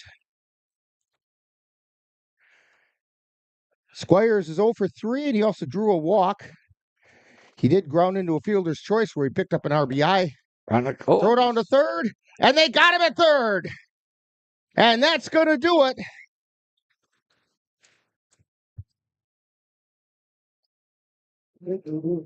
So for the Blue Hills Beasts, no runs, 1 hit, no errors, nobody left on base. Final score, Cavaliers 14 and the Blue Hills Beasts 6. Winning pitcher in this game is Eli Rathke, and the losing pitcher would have been Zach Roach. So we'll have a full recap of this coming up in just a couple of moments. And that'll be during Talkin' Baseball, and that'll be right after this timeout on NLWN-TV. You've been watching Eau Claire Cavalier Baseball on NLWN-TV.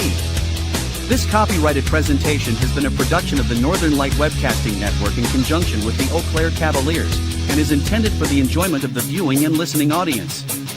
Any broadcast, rebroadcast, or reproduction in any form without the express written consent of the Northern Light Webcasting Network LLC and the Eau Claire Cavaliers is prohibited. Stay tuned. Coming up next is Talkin' Baseball, with a look back at today's game.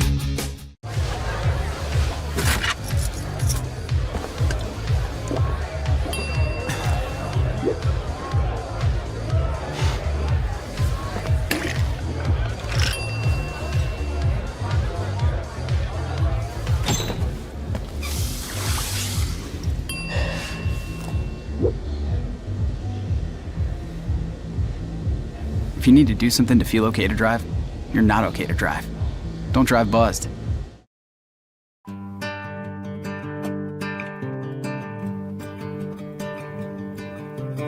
Time now for Talkin' Baseball with a wrap-up of today's Eau Claire Cavalier game. And now, back out to the ballpark.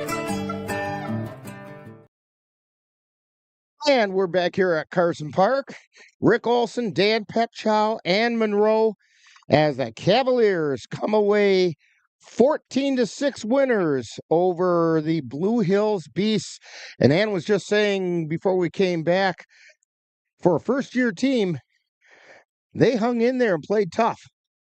And I've got to hand it to the Beasts. They shouldn't hang their heads too much. They played hard. They were scrappy, and they just came up on the short end tonight. It did not help them that they committed 8 errors in the field. That makes a big difference. Cavaliers did not exactly have a clean night either. They only committed 2 errors. In fact, Cavaliers 14 runs, 8 hits and committed 2 errors. The Beasts had 6 runs on 4 hits and committed 8 errors. And as we said before we went to break, the winning pitcher was Eli Rathke, who went 6 innings. He gave up 3 runs, 2 of which were earned, on 3 hits, and 2 strikeouts and 3 walks. The losing pitcher was Zach Roach. Roach went 5 innings, gave up 3 runs, 3 of which were earned, on 3 hits and Right. I'm double checking something here. It might have been Brockman who gets the loss.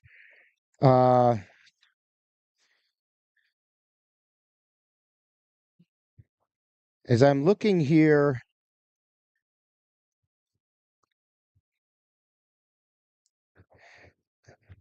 yeah, I think the losing pitcher is actually Brockman. But then the save tonight goes to Tyson Woodcock. He went 2 1/3 innings, gave up no runs, 1 hit, and struck out 4. We'll have Cavalier manager Ryan Bemnister up here in just a short bit, and we'll talk with him on Talking Baseball right after this timeout. The Eau Claire Cavaliers would like to take veterans out to the ball game. That's right. As a thank you for your service, any veteran of the United States military can receive a lifetime pass for free admission to all Cavalier home games. Just come to Carson Park with your veteran identification, and the Cavaliers will issue you a free lifetime pass to all Cavalier home games. That's just the Cavaliers' way of saying thank you for your service.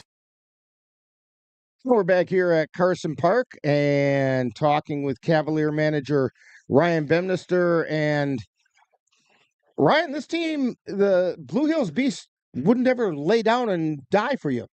No, and we didn't expect them to at all. I traveled a little over an hour to get here, and we knew they're a new team, so they'll be hungry to get a win. I don't think they've got a win all year yet, but that's going to come for this team. They look good. They need to solidify some defensive issues out there, like we much have during the season.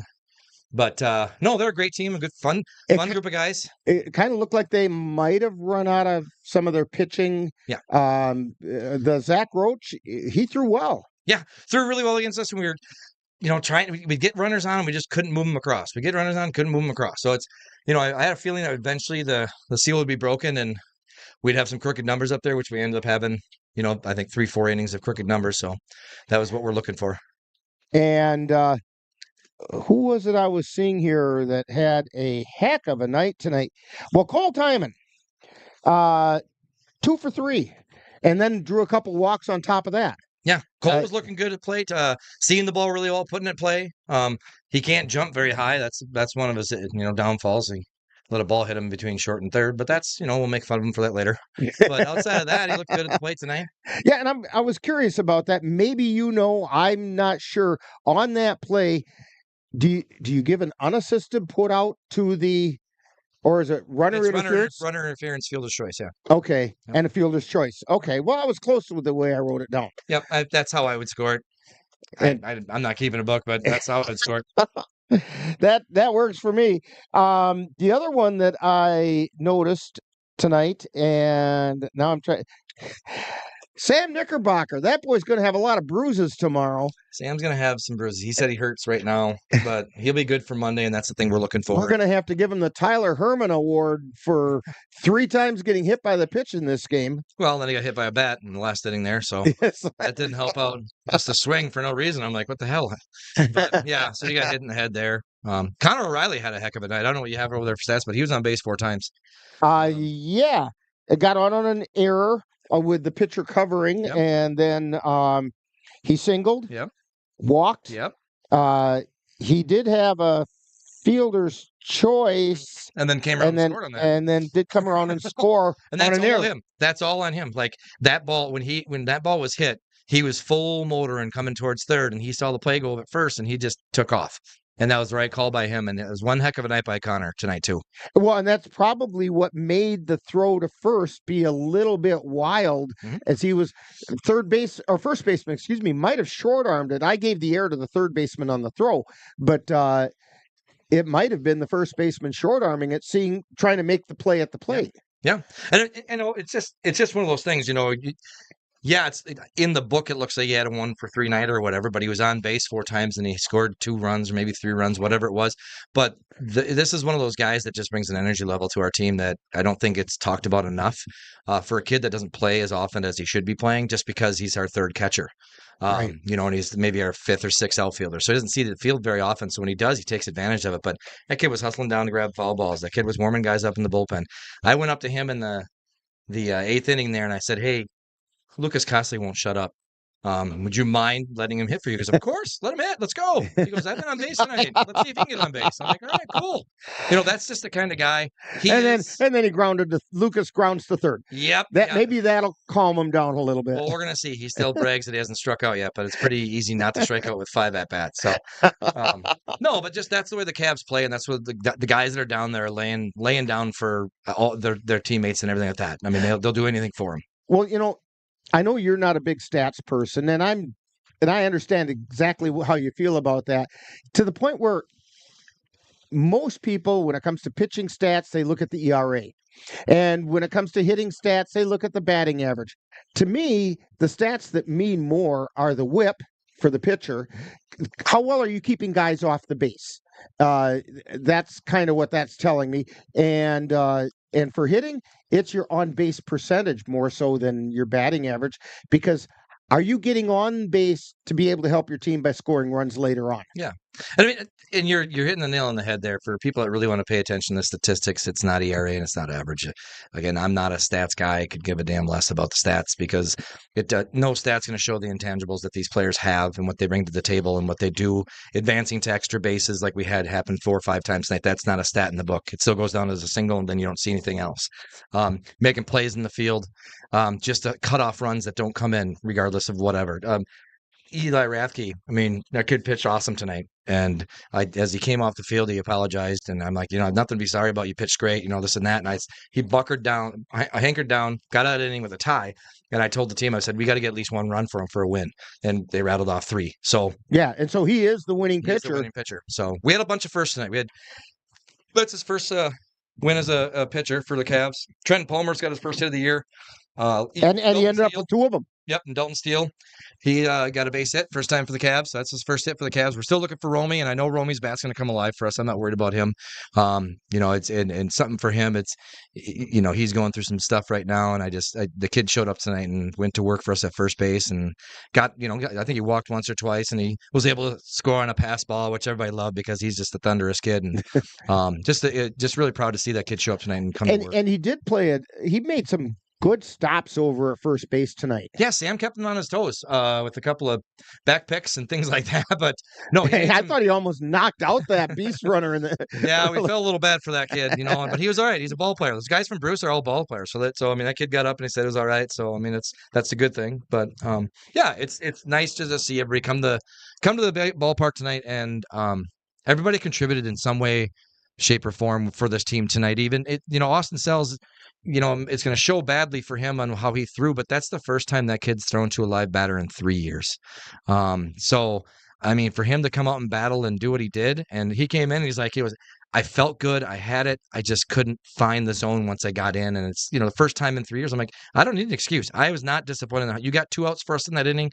Tyson came in, and Tyson does what Tyson's going to do the rest of this year and has shown this year so far. He's just going to lock down every single batter he sees. So that's one scary kid for teams to look forward to seeing. But no, Austin didn't the first time in 3 years. So I got nothing bad to say about his performance out there. He battled for us, and we hunkered down and we got more runs and we were fine. Well, I mean, we won by 8. It's a good game. All right. So next up, hey, it's the Billy Noss Memorial Game coming up on Monday, weather permitting. I took a look at the forecast and it looks a little iffy. We'll be fine. Yeah, it was iffy for today, and look what happened. Clear skies when the game started. Yep, it was a beautiful day for baseball, a beautiful night for baseball. The city didn't have to worry about water in the field because the sky watered it for them. It was perfect. Those guys lined it up, cleaned it up after the North game. Unfortunately, North fell today, which is too bad. It's a good baseball team. That's, you know, good luck to them in the playoffs for high school. But yeah, they got this field ready for us, and it was a beautiful night in Carson Park. Well, thank you for joining us, and we'll be back with more Talkin' Baseball right after this timeout on NLWN-TV.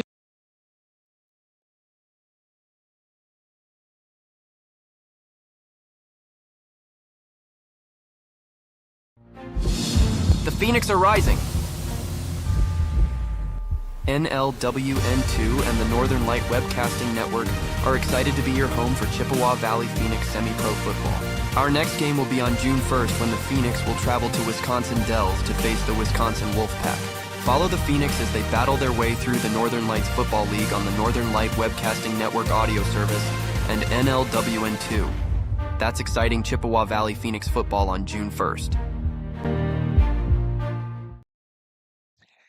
Back here at Carson Park. Dan, your thoughts about this 14-6 win? Cavs got a deep bench. They got good pitching, and starting to see that when everybody comes together, you get good wins, and everybody's stuck in this game, and that's a big win. And that it is. And as we were mentioning to Ryan just a moment ago, next up for the Cavaliers is the famous Billy Noss Memorial. Dan loves that game, and you're not going to be here for that. You're going to be out in Wyoming. Slaving away. You know, you got to help the sister. I bet you're going to be viewing it. I will be. But Dan remembers many times being chased by Billy Noss after foul balls. Yeah, he never let one get by him. So join us on Monday morning. It's morning baseball on May 27th. That's Memorial Day on NLWN-TV, as we bring you the Cavaliers taking on the Eau Claire Bears in the annual Billy Noss Memorial Game. Coverage starts at 10:30 a.m. with the In the Dugout show, followed by live play-by-play action. First pitch is scheduled for 11. So have brunch with us at the ballpark. How about that? Then join us on NLWN-2 for exciting Chippewa Valley Phoenix football. Our next game will be Saturday, June 1st, when the Phoenix travel to Wisconsin Dells to take on the Wisconsin Wolfpack. Phoenix Rising will start at 4:30 p.m. with live play-by-play action to follow. Hey, coming up later on this year, the Northern Light Webcasting Network will broadcast its 500th event. Make sure you stay tuned for special announcements and special awards for our loyal viewers. That's all coming up later this broadcast season on the Northern Light Webcasting Network. The Eau Claire Cavaliers want to remind veterans of the United States military that they can get a lifetime pass to all Cavalier home games simply by coming to Carson Park with your veterans identification, and the Cavaliers will be happy to give you your lifetime pass. It's just the Cavaliers' way of saying thank you for your service. Today's Eau Claire Cavalier baseball game is brought to you by Menominee Eye and Optical, with quality personalized care for you and your family. Your Napa Auto Parts store at 3580 Mall Drive in Eau Claire. Mom's Restaurant and Pub in Colfax. Comfort food the way Mom used to make it. Midwest Environmental Consultants, lawn care and soil testing experts for Western Wisconsin. Royal Credit Union, where they're different in a good way. And C&K Construction, concrete experts in the Chippewa Valley. Be sure to thank these fine sponsors for bringing you Eau Claire Cavalier baseball on NLWN-TV. So for Dan Petchow and Ann Monroe, this is Rick Olson. Final score once again, Cavaliers 14, the Blue Hills Bees 6. You've been tuned to Talkin' Baseball on NLWN-TV. You have been tuned to Talkin' Baseball with a wrap-up of today's Eau Claire Cavalier baseball game. This has been a presentation of the Northern Light Webcasting Network and NLWN-TV.